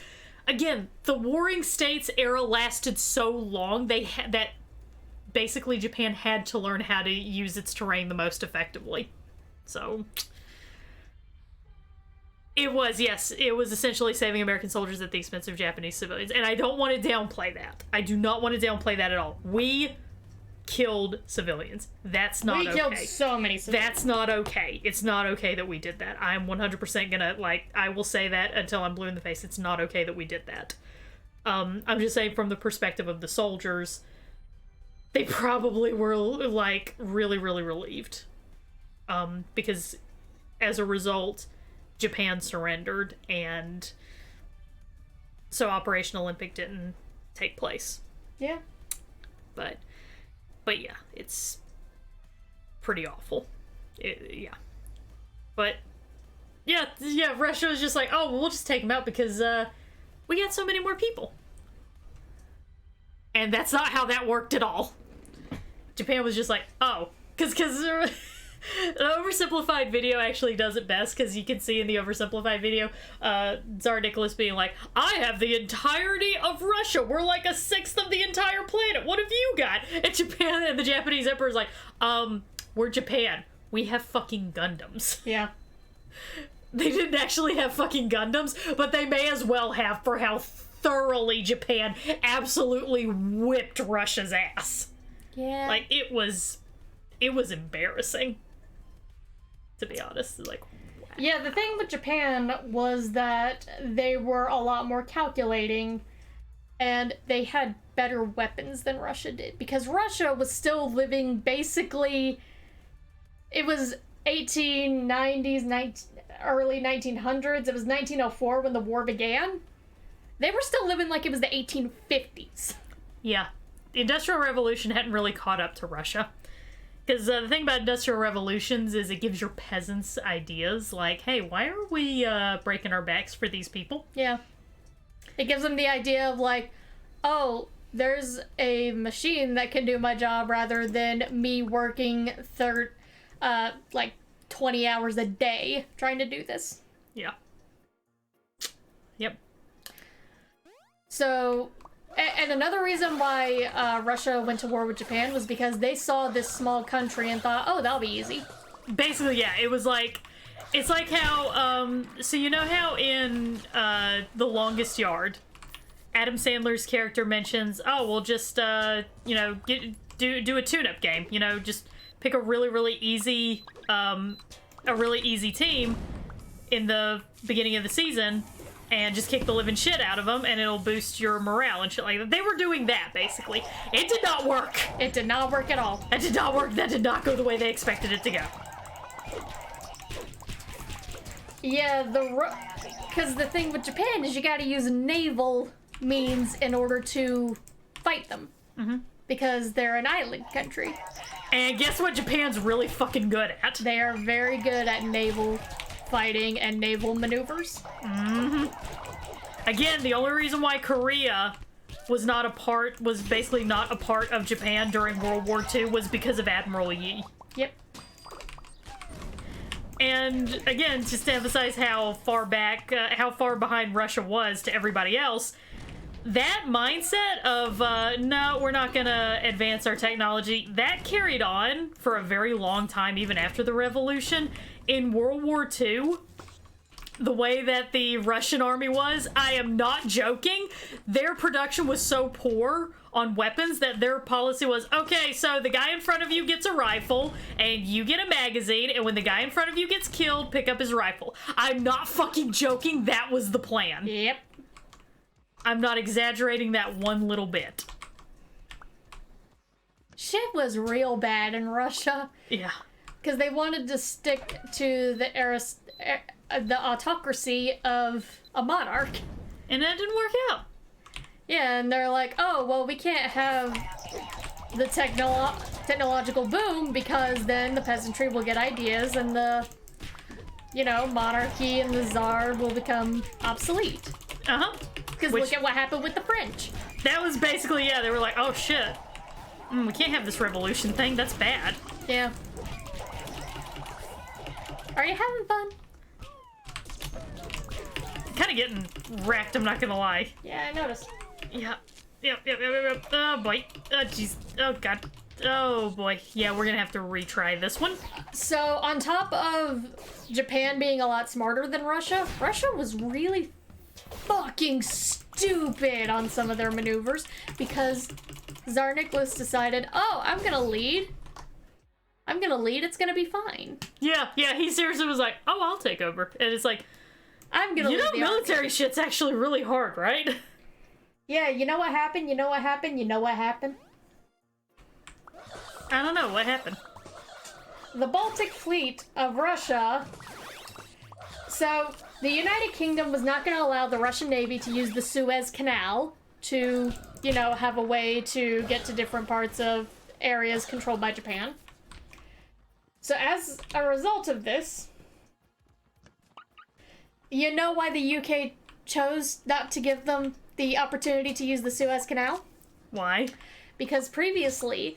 On Dragon Ball Z, the Russian Baltic Fleet, there was something called the Dogger Bank incident, where the Russian fleet mistakenly fired on British fishing boats in the North Sea. Oh. And the British were like, no. Like, motherfuckers. So, hey, I know we took out some of your fishing boats by mistake as part of the military exercise and everything, but, can we use the Suez Canal? Yeah, no hard feelings? And UK was like, no. Like, abso-fucking-lutely not. Fuck off. Fuck you, Shorzy, give your balls a tug, you tit fucker! Is basically what they said. Yeah, so the Baltic Fleet had to basically circumnavigate almost the entire world to go to Port Arthur near Japan, and whenever they got there, they were almost completely annihilated by the Japanese at the Battle of the Tsushima Strait. Again, this was a war that was 100% not in the least, well, most wars are 100% not in the least bit necessary, but this was, like, especially not necessary. Wanted to wave his dick around. This was especially not necessary. Hey, Lunatic Goose, how you doing? Hi. Hey, so the main disaster we were talking about was the, basically the massive stampede that took place at the, coronation of Tsar Nickolas. Now we're just talking about Tsar Nickolas. Yeah, now we're just talking shit on Tsar Nickolas, because he deserves it. I love talking about the final Tsar and his family. Yeah. It's a whole thing. It is a whole thing. I've tried to explain to my boyfriend many times, like, why I'm so interested in this. And I'm just like, it's the ultimate shit show that led to the fall of an entire system of government in a major country. Mm-hmm. And the deaths of multiple children. Yeah. It's interesting. Not just the Tsar's children, just like literally millions of fucking children. Tons of kids died. Yeah. Like so many kids died. Yeah, it was pretty bad. And also, you know, gave birth to the, essentially, over time, pretty much indirectly led to the birth of the USSR and that whole shit show. Yeah.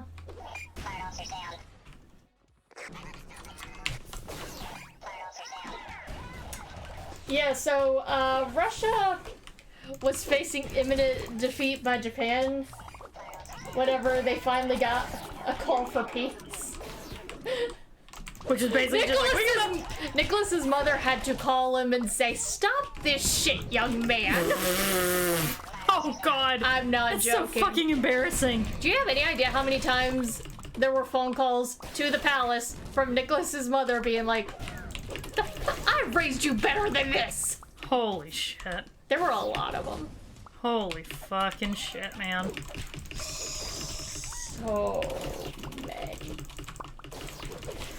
But despite many calls from mommy telling him to stop, Nicholas, he was so determined of like, no, we can still try to win this. We can try to win it. Yeah, it'll be fine. Don't worry about it. Yeah, he sent a telegram to the Kaiser on the 10th of October stating he intends to keep fighting until the Japanese were driven from Manchuria. By this point, poor Arthur had completely fallen to the Japanese, and I'm just like, what the fuck's your plan now, He was like, buddy? what's the plan? He's like, there is no plan! It's just gonna happen because I was chosen by God to lead this country. Yeah, people... I just realized why you're so fascinated by the story of Tsar Nicholas. It just hit me as I was getting ready to make a point, but I've just realized why you care so much about this story. Go on. This is the epitome of white male mediocrity. Yep. Like, this is peak white male mediocrity. Yep. Being given everything possible. I mean, don't get me wrong. There was a lot of very complex and interlocking socioeconomic issues That were happening at the same time, but... Yeah, because you gotta remember that with Russia, this was a multinational, empire, essentially, with all these different systems of beliefs. Basically, like, this was more or less... Imagine Russia as just a whole bunch of other countries, more or less, just kind of under the umbrella of Russia. And that's basically what you had. And there were a lot of socioeconomic and political issues that were going on. So I'm not going to say it was easy, but you're the fucking czar. Yeah. Yeah, Nicholas just completely ignored all facts to the contrary that they were gonna lose. And he was like, oh, the Japanese are weak and effeminate and small, and this will raise the morale of Russia if we win. And it's just like, everyone's just like, dude! Dude! Seize the means of production. Yeah, so the war began February 1904. By late May of 1905, the Russian fleet was completely annihilated by the Japanese, and Nicholas had to finally be like, okay, let's go for peace, I guess. We're not talking like they just, like, whipped them a few times and sent them home. They fucking decimated the Russian fleet. Yeah, all Russian, like, warships, they were destroyed. It takes a lot to make a warship, by the way. Yeah. That's not just something you just shit at. You don't just, like, have yourself a little squat in the bathroom and shit one out.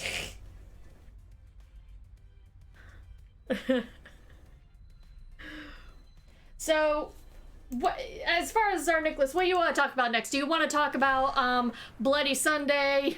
Do you want to talk about the anti-Jewish pogroms that he put in? Or do you want to talk about Rasputin? Let's do Bloody Sunday next, because that is a hell of a... I love how this has gone from, let's talk about the disaster that was this specific incident, and now it's become, let's talk about the disaster that was Tsar Nicholas. Yeah. I can tell you've kind of really been wanting to talk about this for a while. It's just, there's so much that went wrong. There's so much that could have been easily fixed. Yeah, let's talk about Bloody Sunday. Is this what the song is based off of? I believe so, yes. I don't know the song, so I mean. Yeah. So, what had happened was... Oh boy. It was actually the late events of Saturday, January 22nd, 1905, in St. Petersburg, Russia. Father Grigory Gapon. This is not a guy who thought he was Russia's daddy. He was an actual, like, religious man. Yeah, because, you know, big on Russian Orthodox and shit. So, Russian Orthodox father, Grigory Gapon, he felt, after hearing from his congregation and also from seeing anything outside with his working eyes, he was basically like, we need to let the Tsar know that things are not okay. We need to write a strongly worded letter to let him know everything is not okay. I am not joking. I am not minimizing. That is exactly what he wanted. We need to treat this like a bunch of feminist white women who've been reminded that black people exist, and make a strongly worded letter to the police department about this. Make a strongly worded tweet on the matter. Pretty much. So, what Father Grigory Gapon did was he basically took all of his congregation's problems as well as his own observations. He wanted to hand-deliver a message to the Tsar about how the serfdom was being treated and how it was affecting the country of Russia. This involved a march that started with him and a couple other people that quickly grew as he marched to St. Petersburg to try and go to the Winter Palace to present a petition to Czar Nickolas. Now, the thing was, this was a slow-going march, so Tsar Nickolas was informed that this was happening. Yeah. A peacefully protesting priest who's just here to give me a petition? I better get out of here! That's exactly what he did. He thought, oh god, the peasantry are rising up and my family is in trouble. And also, my family includes me. Yeah, but mostly me. My family, but mainly me, are in trouble. Therefore, I must leave immediately with my family, and we are gonna go to another palace that we have. Because I'm the fucking Tsar. We have so many palaces. Yep. And it was also the urging of his wife, Alexandra, who was pretty much terrified of the peasantry. Yep. She was a German princess who didn't fully understand. Oh, for fuck's sake. Hi, Kill Werewolf. How you doing? Hi. So Nicholas and his wife decided, hey, we're gonna get all of our kids out of here. And we're gonna go somewhere else. To our other winter palace. And I'm gonna leave the National Guard here, well, the Imperial Guard, to deal with this. Loath as I am to say this, because I really do dislike Tsar Nickolas. One thing I will at least say for him is he did give a shit about his children. Oh yeah, he put his... It's like the one thing I'm willing to give him is he really did love his kids. Okay, another reason why I'm fascinated with the story is because he kind of reminds me of Cersei from Game of Thrones. Mm-hmm. The immediate children and family are the ones that are most important, and they're the only ones that matter. So I will make all my decisions based on that. It's gonna be about me and my kids. Mm-hmm. Specifically, it is gonna be about mine. Mine. Yeah. Although I shudder to think how he would have behaved had his kids, like, turned against him. But we never got to that point. So. Yeah, because they never got old enough. Yeah. So the father and this whole huge crowd of striking workers and poor serfs marched upon the Winter Palace to try and give this peaceful petition. They hadn't heard anyone. They weren't making any threats. They were just gonna... They just wanted the Tsar to know their grievances. We have a list of grievances that we would like to respectfully... A list of our demands! And it just says, please be nicer, uwu. Pretty much. They were actually singing God Save the Tsar on their way there, and when they were outside the palace. Mm-hmm. Yep. Some think as a means of trying to let them know, hey, we don't mean any harm. We still support the Tsar, but we need better conditions as your people. We just feel like you just need to be respectfully informed of the issues. It has very, I'm being murdered. They can't do that. That's illegal vibes. Yeah. So they arrived at the palace at around 2 p.m., but by this time, the Tsar and his family were long gone. It was probably closer to about 3 to... It's a difference of between 3 to 10,000 people showing up, which I know is a huge margin of error, but we don't have a lot of accurate numbers. A whole bunch of people showed up outside the Winter Palace. And again, the Imperial Guard was there. It was actually thought that they wanted the women, children, and elderly workers to lead, to emphasize the demonstration of being peaceful, that they weren't gonna we weren't a bunch try of to march or anything. they weren't a bunch of soldiers here to like fight or anything. Instead, they started seeing the guards, and a whole bunch of younger men just moved up to the front, like, just in case. Yeah, let's not hurt nobody.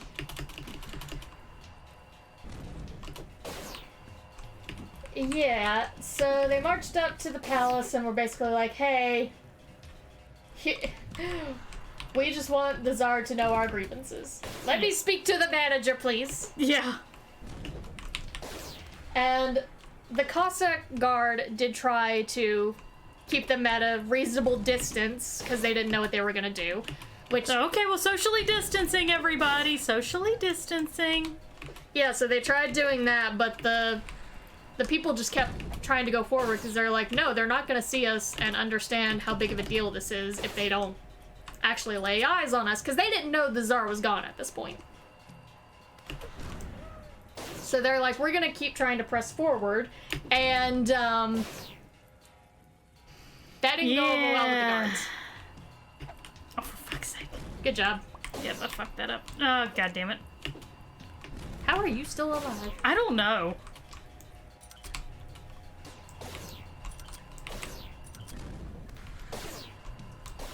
Fuck! I think I might just have to let myself die because... Kill me, kill me. Hey, there's a laser back there. Oh, shit. Good eye. Thank you. You're welcome. That can be useful. Please pick up the... Thank you. Okay, so anyway. So the first instances of shooting occurred between 10 and 11 a.m.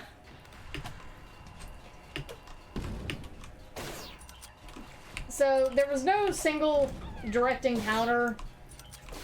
Oh, for fuck's sake! Sorry. You okay? It's doing a really good job dodging my fucking laser. So Gapon led a group of around 40 people closer to the Winter Palace, and at the first shooting, most of those people were either killed or wounded, but Gapon himself actually wasn't injured in the beginning. Wow. Yeah. I mean, Russian Orthodox, man. I guess so. It was around 2 p.m. whenever large family groups were, like, coming up. More people were showing up for this demonstration. Kind of unaware of the extent of how bad things were getting. Yeah, like, at this point, Feather Capone was like, we might want to go home. Yeah. Yeah, so... the soldiers basically gave them, like, one small shouted warning before firing again on the quote-unquote crowd, warning. because many of them weren't actually there to participate in the march. It was people, like, getting out of church, seeing the ruckus and being like, oh, what's going on? Yeah. So the Tsar's official records quote 96 as being dead, but it's probably closer to like 1,500 people actually dying. Oh, great. Yeah. Because it was either they were shot or people were trampled from the panic at the scene once gunshots did start going out. Understandably, yes. Yeah. Nicholas II described the day as, quote, painful and sad. I am sad. This is my sad face.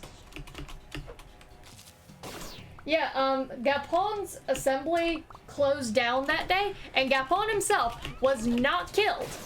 Wow! He was not killed on Bloody Sunday. He just immediately left Russia after that. I don't blame him. She's like, Because he was seen as an organized leader for this quote-unquote revolutionary act. Yep, sounds about right. So, fun fact, Father Gapon did not die on Bloody Sunday. He just left the country immediately afterwards. He just said, well, fuck this. Yep. It was just like, nope. No. So even though the Tsar wasn't at the Winter Palace and he didn't directly give the order for soldiers to fire, he was still blamed. Because that's the thing about an autocracy. Everything is your fault. Yeah.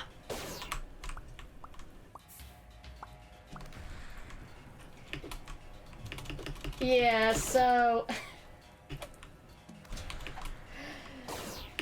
people had referred to the Tsar as Little Father.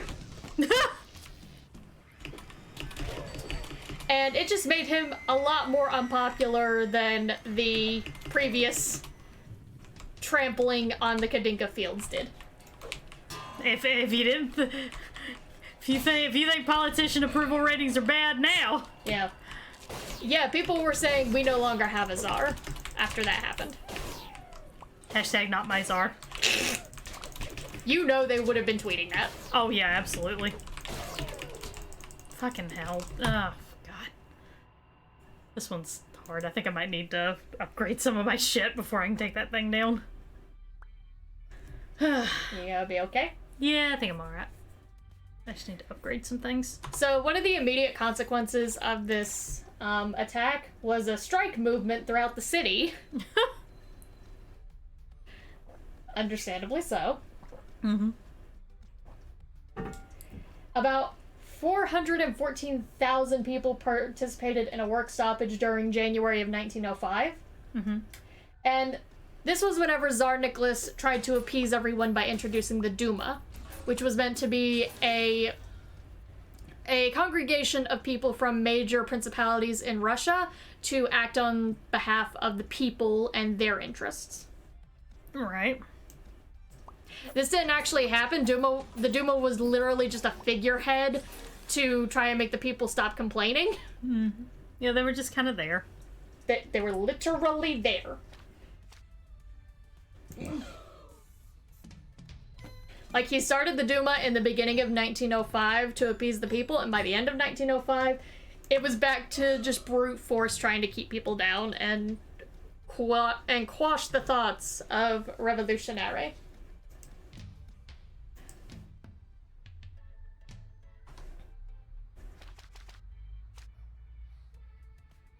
Yeah, between October 1905 and April 1906, an estimated 15,000 peasants and workers were either hanged or shot. Great! For these work stoppages. 20,000 were injured, and 45,000 were sent into exile. Because again, Russia was way behind the times.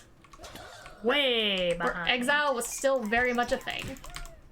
I mean, they'd send you to the other side of the country to Serbia, but I mean, like... Siberia, sorry. Sorry, I'd watched a Serbian film last night with James. You seriously watched that movie? I did. Good God. Ew. It was bad, wasn't it? It's bad. Like, I've never even seen that, because I'm just like, no. James and I wanted to watch a scary movie because it's Halloween times. That's not really scary, though. That's just disturbing. We're dumb, okay?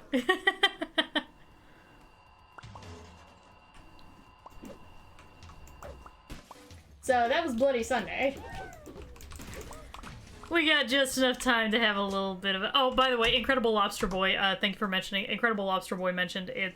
They're pretty sure that that Sunday, Bloody Sunday, is actually about the Irish.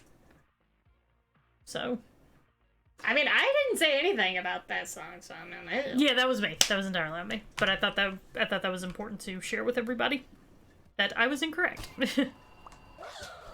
Also, a big thing about Tsar Nicholas, he was a raging anti-Semite. Yeah, sounds about right. He's Orthodox Russian, so, you know. Yeah, so he put in a whole bunch of anti-Jewish pogroms during his reign to...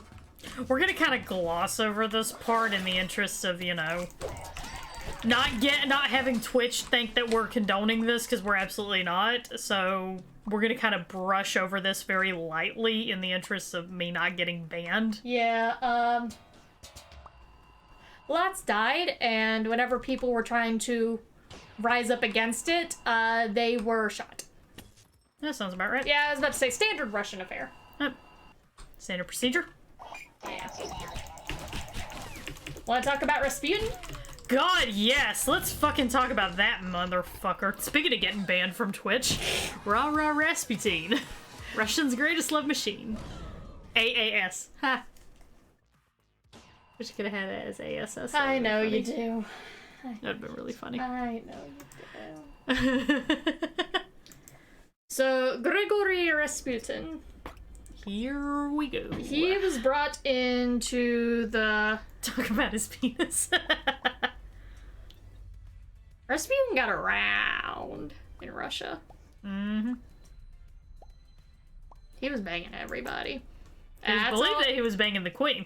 It was believed, but it most likely did not happen. Yeah, based on the evidence that we have, he was not having sex with the Tsaress.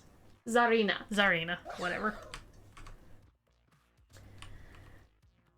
So, Grigory Rasputin was brought into the royal palace and made friends with the royal family after the birth of Alexei of the Romanov family, aka the only son that Nicholas and Alexandra were able to have.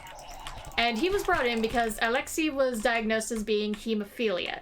Hemophiliac, sorry. Because inbreeding. Yes, actually, because of inbreeding. They were just inbred enough. Just inbred enough to For have... some of them pesky genetic defects to start kicking in. Yeah, and by then they had had their 4 daughters who were perfectly fine. And they'd been begging for a son. Because, you know...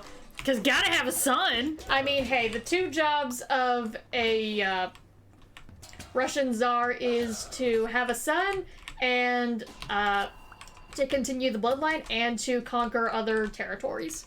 Pretty much, yeah. He already failed with Japan. He's like, okay, might as well try to get a boy out. Let's get the sun thing going, I guess.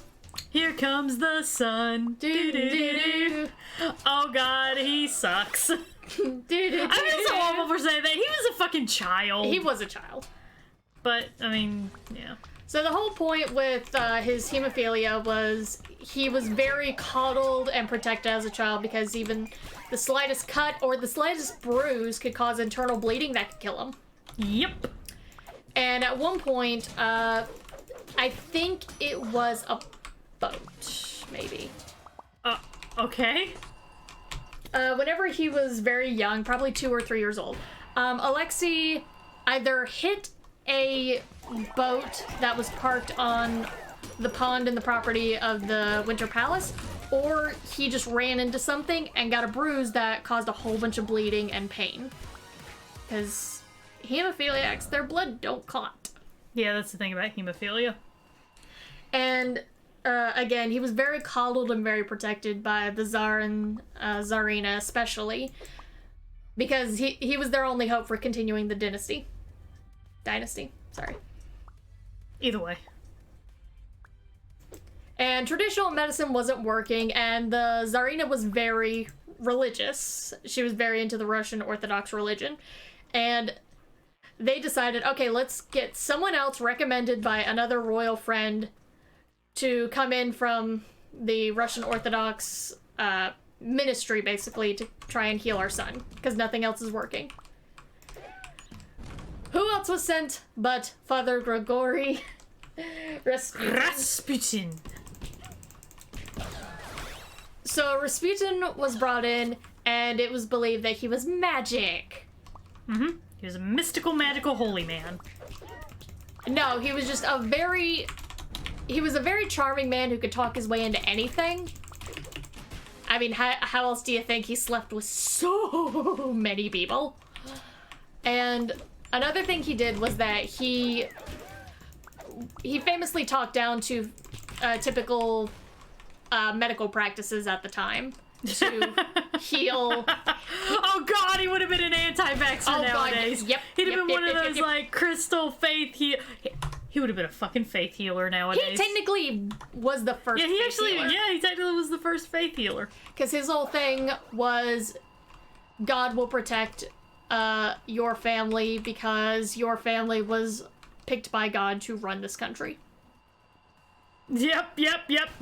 That worked out great. Well, I mean, he was telling them everything that they wanted to hear. That's true, yeah. Because that's what he was good at. That was his talent. He would have been a faith healer / car salesman. Oh, God. That's just horrifying to think about, not gonna lie. So, one thing Rasputin did while talking down practices of common medicine was take Alexei off of his medicine that he was prescribed by the doctor. The doctor prescribed, Aspirin! If you don't know about aspirin, it thins your blood. So actually, ironically, He did right. that was actually the correct thing to do. And another thing... Proving that even a blind squirrel will find a nut eventually. Yep. And another thing that probably helped with keeping Alexei safe and also getting himself really indoctrinated with the royal family was that he became a very good confidant to the Tsarina, Alexandra. He calmed her down. He made her really believe in his powers, give her faith and the belief of everything is going to be okay, because previously she'd been losing her goddamn mind. I mean, understandably so. Yeah, she was understandably losing her mind, but because he was a quote-unquote faith healer coming in and telling her it was going to be fine, she was more likely to believe him because she was so deep into the religion. So actually calming her down did help Alexei, because let's be real. You're a little kid, you don't fully understand what's going on, but you see your mother or your father panicking about everything that's happening to you, so you're automatically gonna get scared. Yep. If mom and dad are scared, then I need to be scared because something really bad is happening. But if mom or dad look calm, they smile at you like everything's gonna be okay, then you're gonna believe everything's gonna be okay. Yeah. And your mindset going into major injuries or anything like that actually does help you with the healing process. Yeah. So it was both taking him off the aspirin and calming down Alexandra that actually, and it got Rasputin really deep in with the Russian family, because Alexei did get better. Again, because he's not on blood thinner and because his mom decided to calm the fuck down for once. Yeah. So they're like, oh, he's magic, we need him. We are so indeed. He was seen by the family as the only one who could heal Alexei. Yep. Because no one else had calmed him down like that before. No one else had gotten Alexander to lighten the fuck up for a minute. Literally, it was just Rasputin rolled high charisma. That's literally it. So, Rasputin coming in actually was a good thing for Alexei, because it did end up helping him with his hemophilia and managing that. Rasputin coming in did not help with literally anything else in the royal family. Like, that is literally the only thing that he did. The only good thing that he did. He was seen as a black mark on the royal family because he hoed around everywhere he could. Also, it was another thing of where he came from, because he came from a very poor village, northern part of Russia. He was nobody before he was sent on a pilgrimage that led him to joining the church. This pilgrimage he was sent on was because he stole someone's horse, and rather than being hanged, he convinced them to just send him on a royal holy pilgrimage to find God to get himself to be better. Again, dude was very good at talking people down. That's the entire thing, is he could talk anybody into anything. That's why he got in, well, with not only the royal family, but before that he was in with the royals and the nobles, because he could convince them that he did all these holy, these faith healings and everything. Because all he did was he calmed people down, and with this high charisma, he told them everything's gonna be okay. And because of how he said it, they were willing to believe him, and that got them better. Placebo effect is a hell of a thing, y'all. That's his whole thing. He was good at the placebo effect. That's all that he did. Do you ever think that at some point he was just like, how the fuck am I doing this?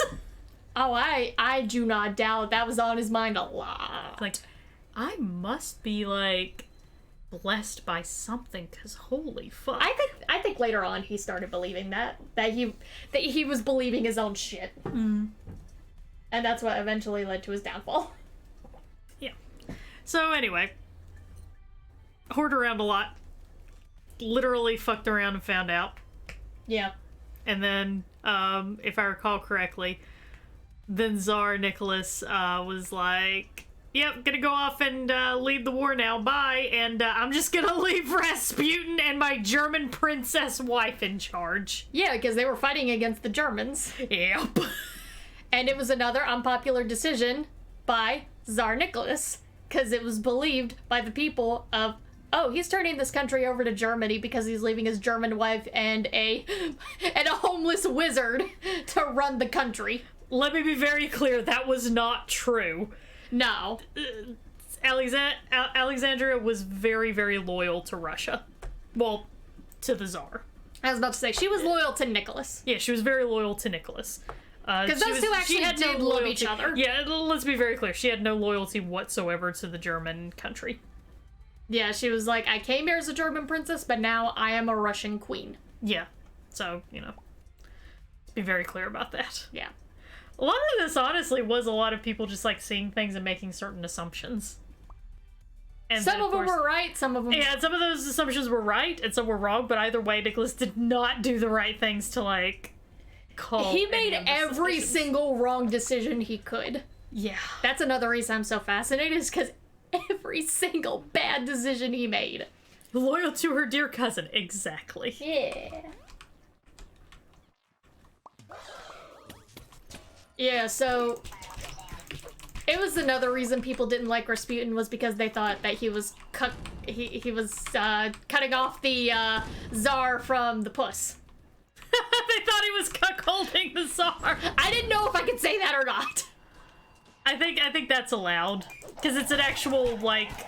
Term? Yeah, it's a genuine term. We're not insulting anyone. It's a legitimate thing. Yeah, there are a whole bunch... You can actually still find on the internet a bunch of Russian newspapers printing political cartoons of how Rasputin was... he was manipulating the Tsarina with his penis. With his magic penis. With his magic penis.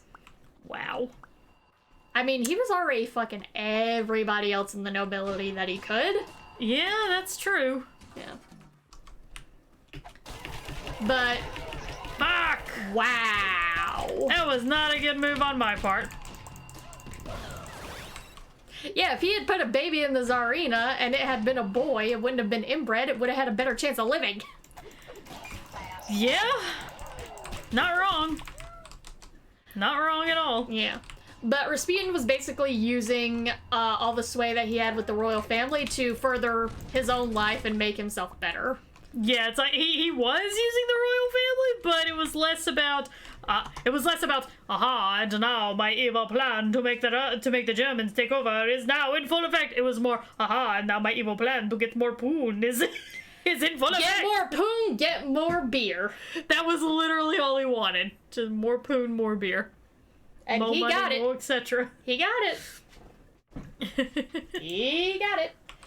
And again, because he was able to heal Alexei, allegedly, Yeah. allegedly, Kind of. he had the full faith, full backing of anything that he did by the Tsar and the Tsarina. I mean, yeah, They sense. defended him to the death against everyone who ever talked shit, and a lot of people talk shit. Like, he had... Again, Nicholas got a call from his mommy.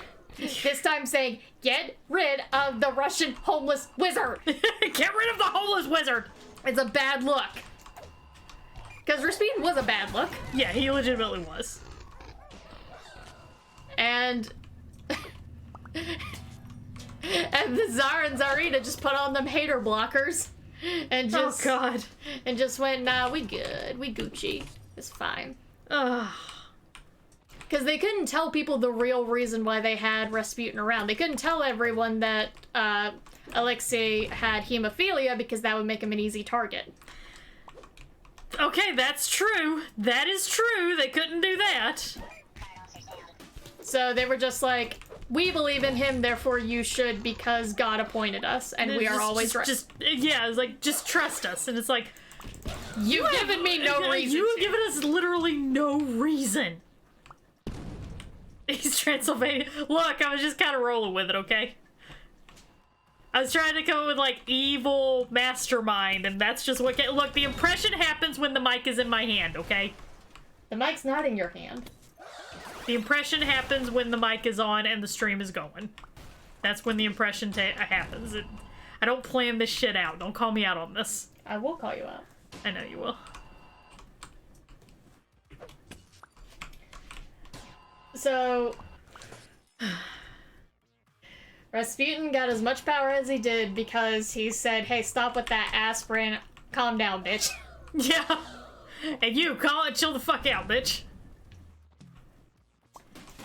And it's just because he had... It said that he possessed hypnotism to be able to calm people down, which, if you're willing to believe in hypnotism, it can work for you.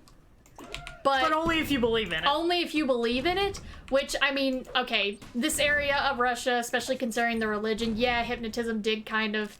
It was kind of a thing back then that people did believe in, but it's just because he had such high charisma. He rolled a 20 on charisma. That's the only reason Rasputin got as big as he did. It's basically the same as whenever you're like freaking out and then somebody shows up and they're just very, very calm and they're speaking to you in like this relaxing tone of voice. That's why it's recommended in like disaster situations. Someone needs to be the voice of reason in order to calmly give direction, give everyone a sense of peace. That's what he did. Mm-hmm. Yeah, Izzy, it's like voodoo. It only works if you believe in it, and a whole bunch of people started believing in the hypnotism and what he was able to do, and the Tsar and Tsarina were the biggest believers of Rasputin and what he could do. Mm-hmm. It's just, again, they couldn't tell the public why they needed him around, so everyone just believed, oh, he's stooping the Tsarina. Yeah. His dick game must be amazing. Pretty much. Because he was already sleeping with a lot of the other nobility. Because Rasputin was part of a very different sect of the Russian Orthodox religion. Yeah, apparently so. They were totally down with everybody boinking. Yes, actually. Like, orgies were part of their religious ceremonies. I'm not gonna lie, aside from the anti-Semitism, that sounds fucking dope. If we, like, get rid of the anti-Semitism and the reality that they probably also were not down with the queers, I'd be like, this is fucking dope, man. Let's do it. Why not? Fucking orgies all the time. Hell yeah. Yeah. Fools, he wasn't sleeping with the Tsarina. He was sleeping with the Tsar. You know what? I'd believe it. I would actually believe that. I'm not trying to, like, I'm not trying to be like, oh, Nicholas was so pathetic, he must have been gay. I'm not going on that line of that stereotype. I'm saying his charm game we're just saying his dick game was pretty damn good, so it's possible. Basically what I'm saying is if historical experts started saying, we actually believe he may have been sleeping with Tsar Nicholas, I would be like, okay, yeah, checks out. So anyway. Yeah. So, another reason why we know Rasputin now, and we have such high, people in Russia, especially at that time, had such a strong belief that he was boinking the Tsarina, was because, Tsarina Alexandra did actually send a lot of letters to, Rasputin, basically thanking him because she had a very deep affection for him after not only helping Alexei with his hemophilia, but also helping her with her, like, nerve problems. Her hysteria. Her hysteria.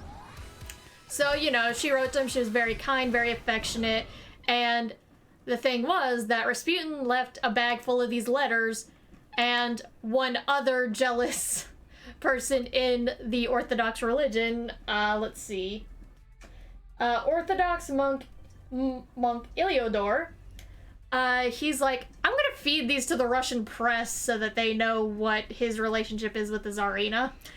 Also, I feel it's very important to remember that a very old method of quote-unquote curing female hysteria was literally just bitch needs an orgasm. Yep.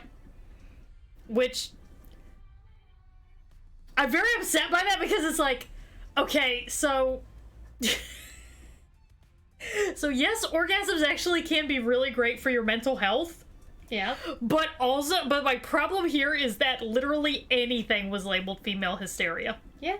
Even if you were just like if she had been like even if she had been like, Nicholas, I swear to God, if you don't find some way to calm these people down, they're going to try to kill us, that would have been labeled as female hysteria. Yep. As opposed to somebody making a very, like, basically the female hysteria was used on women, kind of utilized as a weapon, more or less, against women for things that, had a man done or said the same thing, it would not have been termed hysteria. It would just be like, oh, well, that's just sensible decision making and a very understandable concern about the situation. Yeah, that is the reason why dildos were invented. The vibrator play! The vibrator was invented because of female, quote-unquote, female hysteria. There's a play called The Vibrator Play that explains all of this. Yeah. I highly recommend it. It's very good. So... yeah, Rasputin, all of these letters between him and the Tsarina, between him and the Tsarina got put into public newspapers, further giving off this idea that he was boinking the Tsarina. Mm-hmm. And that made the Tsar and Tsarina even more unpopular with the public because they thought, oh, this peasant from a backwater village can get in there and manipulate everything. So they are not strong leaders. Yeah, which it's like, okay, you're not wrong, but also the manner in which you are not wrong is incorrect. Yeah. Like, you're on the right track, but then you just sort of took a hard left out of nowhere on this one, buddy. Yeah. Yeah, and yet sex toys are not covered by healthcare. I have a very complicated relationship with orgasms, I guess is the way that I'm gonna phrase this, but it's the truth. I have a very complicated relationship with orgasms. Because on one hand, it is actually genuinely good for your mental health, but on the other hand, hysteria was not meant as a, oh, let's help these women. It was meant as a, let's silence these women type of things. So, yeah, you're right, but for the wrong reasons. Essentially, yes.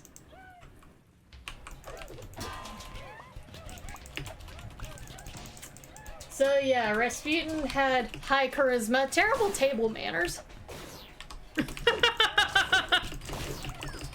He wasn't good with the manner side, but you know what? If he could make a woman come in under 10 seconds, then they were willing to forgive a lot of things for him.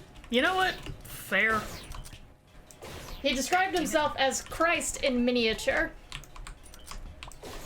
God damn it! You okay? Yeah, I'm alright.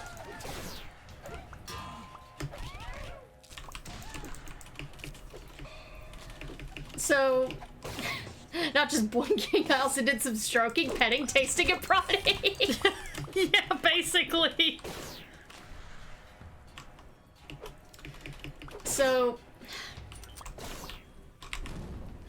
you want to know the biggest reason why the sect of the religion that Rasputin followed was so big on the orgies and and all of that. Yeah, I'm always excited to talk about orgies. Well, the biggest reason that they did that and committed acts like this is because they were under the belief that you cannot repent, you cannot be holy, you cannot you cannot put yourself in the line of God unless you have sinned and understood why this happens. And you cannot be good unless you repent. You cannot repent unless you sin. Okay. So that was their way of justifying the orgies. I mean, I just justify my orgies by being like, man, I'm just horny. No, they were just like, you cannot repent, you cannot be any closer to God until you have sinned, asked for forgiveness, and worked towards it. Which, I mean, on some weird level, I kinda understand. But on the other hand, I'm just like, bro, just say you want some puss. I don't like this level. I noticed. Yeah. Anyway. So, yeah. They did survive one assassination attempt before the other one killed him. Okay, can we talk about the assassination? I feel like that's a great way to wrap this up. Let's talk about the assassination, because holy fucking shit.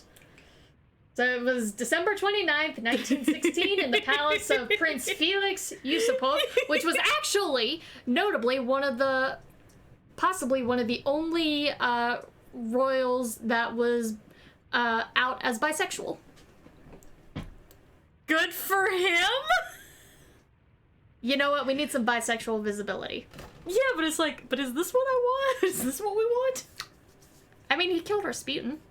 You know what? Fair enough. Here we go. Wave that bi flag, my dude. So, a whole bunch of nobles believed that Rasputin's sway over the Tsar and Tsarina, because they almost didn't... By that point, they did not make any decisions without running it by Rasputin first, to see what God would say about what they were deciding to do. Yeah, which regardless of whether or not you think he was stooping anybody, that's still very concerning. Yeah, he shouldn't be making militaristic decisions from the point of view of, is God going to allow Russia to fall if we do this? Basically. Yeah. So, Prince Felix and a whole bunch of other nobles just sent a letter to Rasputin saying, hey, we need your help and we got plenty of free booze here. It's like, hey, come and help us. We have all of this booze and no one to drink it all. And Rasputin was like, hell fucking yeah, my dude! Fuck yeah, let's do this! However, all the booze and cakes were laced with cyanide. Oh. So they're like, okay, we're gonna just leave you with this buffet and this line of alcohol. Have your own fun. Have fun, buddy. Enjoy. Yeah, he was like, okay. The dope. It took them they went back like an hour later, a whole bunch of the booze was drunk, a whole bunch of the cakes were eaten, and Rasputin did not die from the cyanide. These highly lethal amounts of cyanide that he had just ingested. So they were like, oh shit, maybe he actually is magic. Oh fuck, maybe he actually is magic. What the fuck? Yeah, he went back to his friends and was like, he's not dead. It's like, guys, I'm just like imagining this in my head, just like, he's like, hey, I'm gonna go check on Rasputin. He's probably dead, but more like dead Sputin, am I right? Anyway, I'm gonna go check on that. And he went to, and he comes back and he's just like, white as a sheet. Hey, dude, what's up? Is dude finally dead? How did he do it? Did he shit himself? Because I've got $50 that says he shit himself, but Sergey says that he doesn't think so. He's drunk as a skunk, but he's not dead. He's not dead. What? Dude, he might actually be magic. He ate so much fucking cyanide. How the fuck is he not dead? I don't know, but I know we can beat a magician a gun. That is literally, yep, just like, okay, but I have a alright, so listen, guys, so hear me out, okay. So I remember this one magician that that I saw whenever I was a kid. He came to my party, right? And he like did all these really crazy things, like he made birds disappear and then reappear, and he just did all this crazy stuff. And then he died. How did he die? He was trying to do another trick with a gun. So only logical conclusion is that a magician's only weakness is a gun.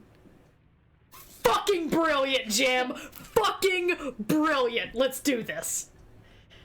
So, he had at least 3 confirmed gunshots as he was running away from the palace once he realized what they were doing. Yeah, he realized what happened. Yeah, so they like come walking back into. I'm gonna take all these facts and like, you know, enhance them.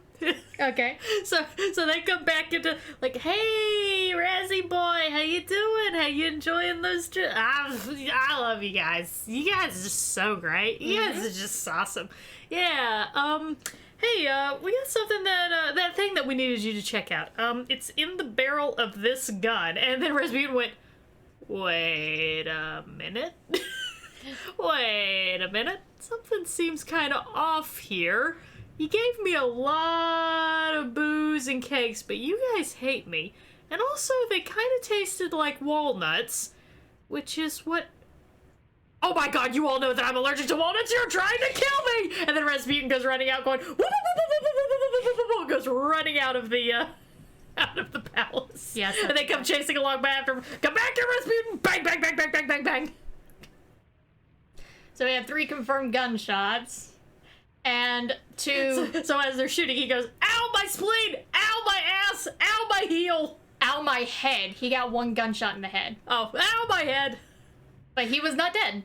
I was like, I swear to God, guys, this guy is actually... And so, like, they're, like, running along behind him, firing wildly with, like, running in their Stormtrooper dressing aim. gowns. Running in their dressing gowns with Stormtrooper aim. The peasants are just, like, looking outside going, what the fuck is happening? And they're just like, seeing this parade, this confederacy of idiots just running past the windows. Benny Hill theme playing in... Benny Hill has been invented. It is playing in the background. And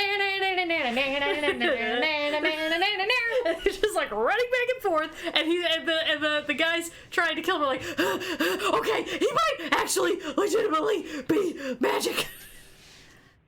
So they got 3 gunshots onto him, and they wrapped him in a rug to try and dispose of the body in a nearby river that had, it hadn't frozen over at the time, but it was gonna freeze over the following morning at least. Uh-huh.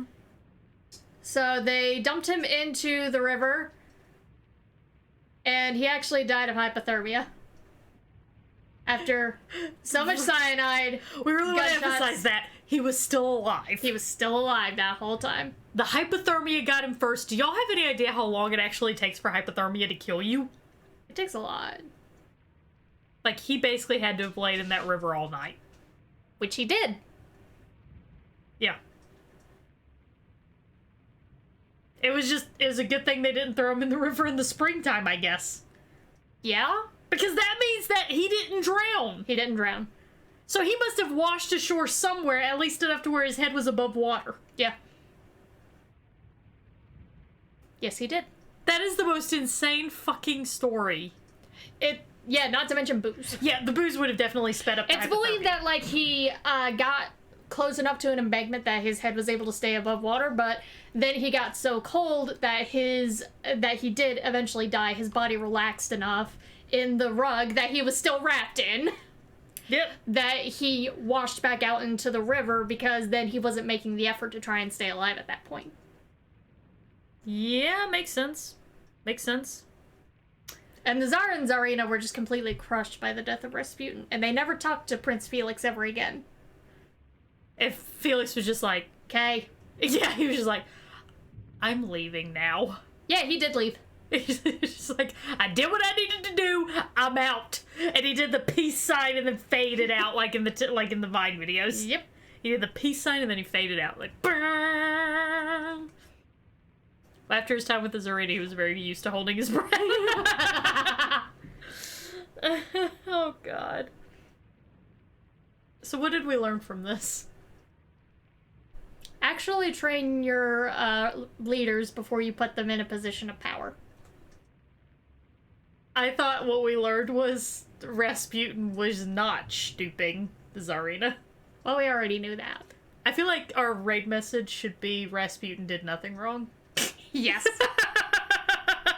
Yes. Yes. Yeah, people will remember this shit. Peace! Just wanted some booze and food and to fuck the Tsar. Yeah. That's literally all he wanted. I'm not necessarily saying that as like I'm not legitimately saying Rasputin did nothing wrong. I don't fucking know Rasputin. He left behind his wife and 7 kids and never talked to them again. Yeah, you know what? Fuck Rasputin in that case. Rasputin very much did do something wrong. So I was gonna be like, I don't know Rasputin's heart. I don't know what was like. No, I'll tell you But yeah, but when you tell me that, it's like, nope, never mind. He only went to visit them once whenever he was ushered out of St. Petersburg by a whole bunch of bad press, and he was like put into exile back at his home, and then he eventually came back whenever Alexei got sick again, and the Tsar was basically like, fuck your opinions, I need my magic. I need my magic holy wizard man! I need my wizard man. Yep. So there are still descendants of Yes! Yes, there are still descendants of Rasputin running around. There are still descendants of the Romanov family line running around. Mm-hmm. Not anyone from Tsar and... Yeah, not anybody who's, like, directly related. Again, really want to stress, the whole immediate family died in that massacre. Olga, Tatiana, Anastasia, Alexei, another girl that I completely forgot her name of. It's blanking on me right now. Yeah, they all died. We want to make that so unbelievably clear. They all died. Kids are super dead. Yeah. That in itself could be its own disaster cast, the whole everything that led up to them dying. I mean, because the execution itself was pretty fucking stupid. Execution was bad because half the officers were drunk. The getting rid of the bodies was bad because they had to keep doing it because someone kept talking. Yeah. It was bad. Yep. So yeah, there are still descendants of Rasputin running around, still descendants of the Romanov family line running around. They're not as vocal about it, to be honest. They're just like, They're not really eager to join in on the 23andMe parties, basically. The most that they've done was some members of the Romanov family line were asked to donate their DNA to test the validity of the bones found. Yeah. Of the Tsar and his family, to test and make sure that they were the Tsar and his family. Yeah. Which they did, to their credit, which was very, very good of them to do. Rasputin's libido lives on. Yes, it does. Yeah. Rah, rah, Rasputin. Lover of the Russian queen. I've never heard that song. It's not bad. I just like reading my history books. Fair enough. I'm not even gonna dignify that with a response record. Hey, look, Minx is up! Yeah, I guess we should probably go ahead and send y'all over to Minx. So, do we want to do raid message? Rasputin did nothing wrong. What do y'all think? Y'all cool with that as the raid message? Just Rasputin did nothing wrong. Let Minx enjoy that. Yeah. I like to come up with the most out-of-context raid messages that I possibly can, because I think that makes it more enjoyable, you know? You think Minx ever just sees you raid and then immediately thinks, what the fuck did they talk about this time? Probably, not gonna lie. Because she knows that we do the disaster cast before her stuff, and then we raid her. So, probably. Alright, okay everybody, we've gone long enough. I am tired. Me too. Alright, tomorrow, me and Minx and Alice will be doing Alien Firestorm. Please come out, because that'll be another disaster. Yes, that will be a whole disaster. If you were here for the first one, then you'll really enjoy the second one. So please come out and enjoy that. Videos will be going live this week, I promise. I'm getting them uploaded ASAP. Thank you all very much for coming out. Raid messages, Rasputin did nothing wrong. Everybody, please stay safe out there. And I will see y'all tomorrow. Anything you want to say, Kelly? Build your trains better. Yeah, build better trains. All right, bye, everybody. Bye.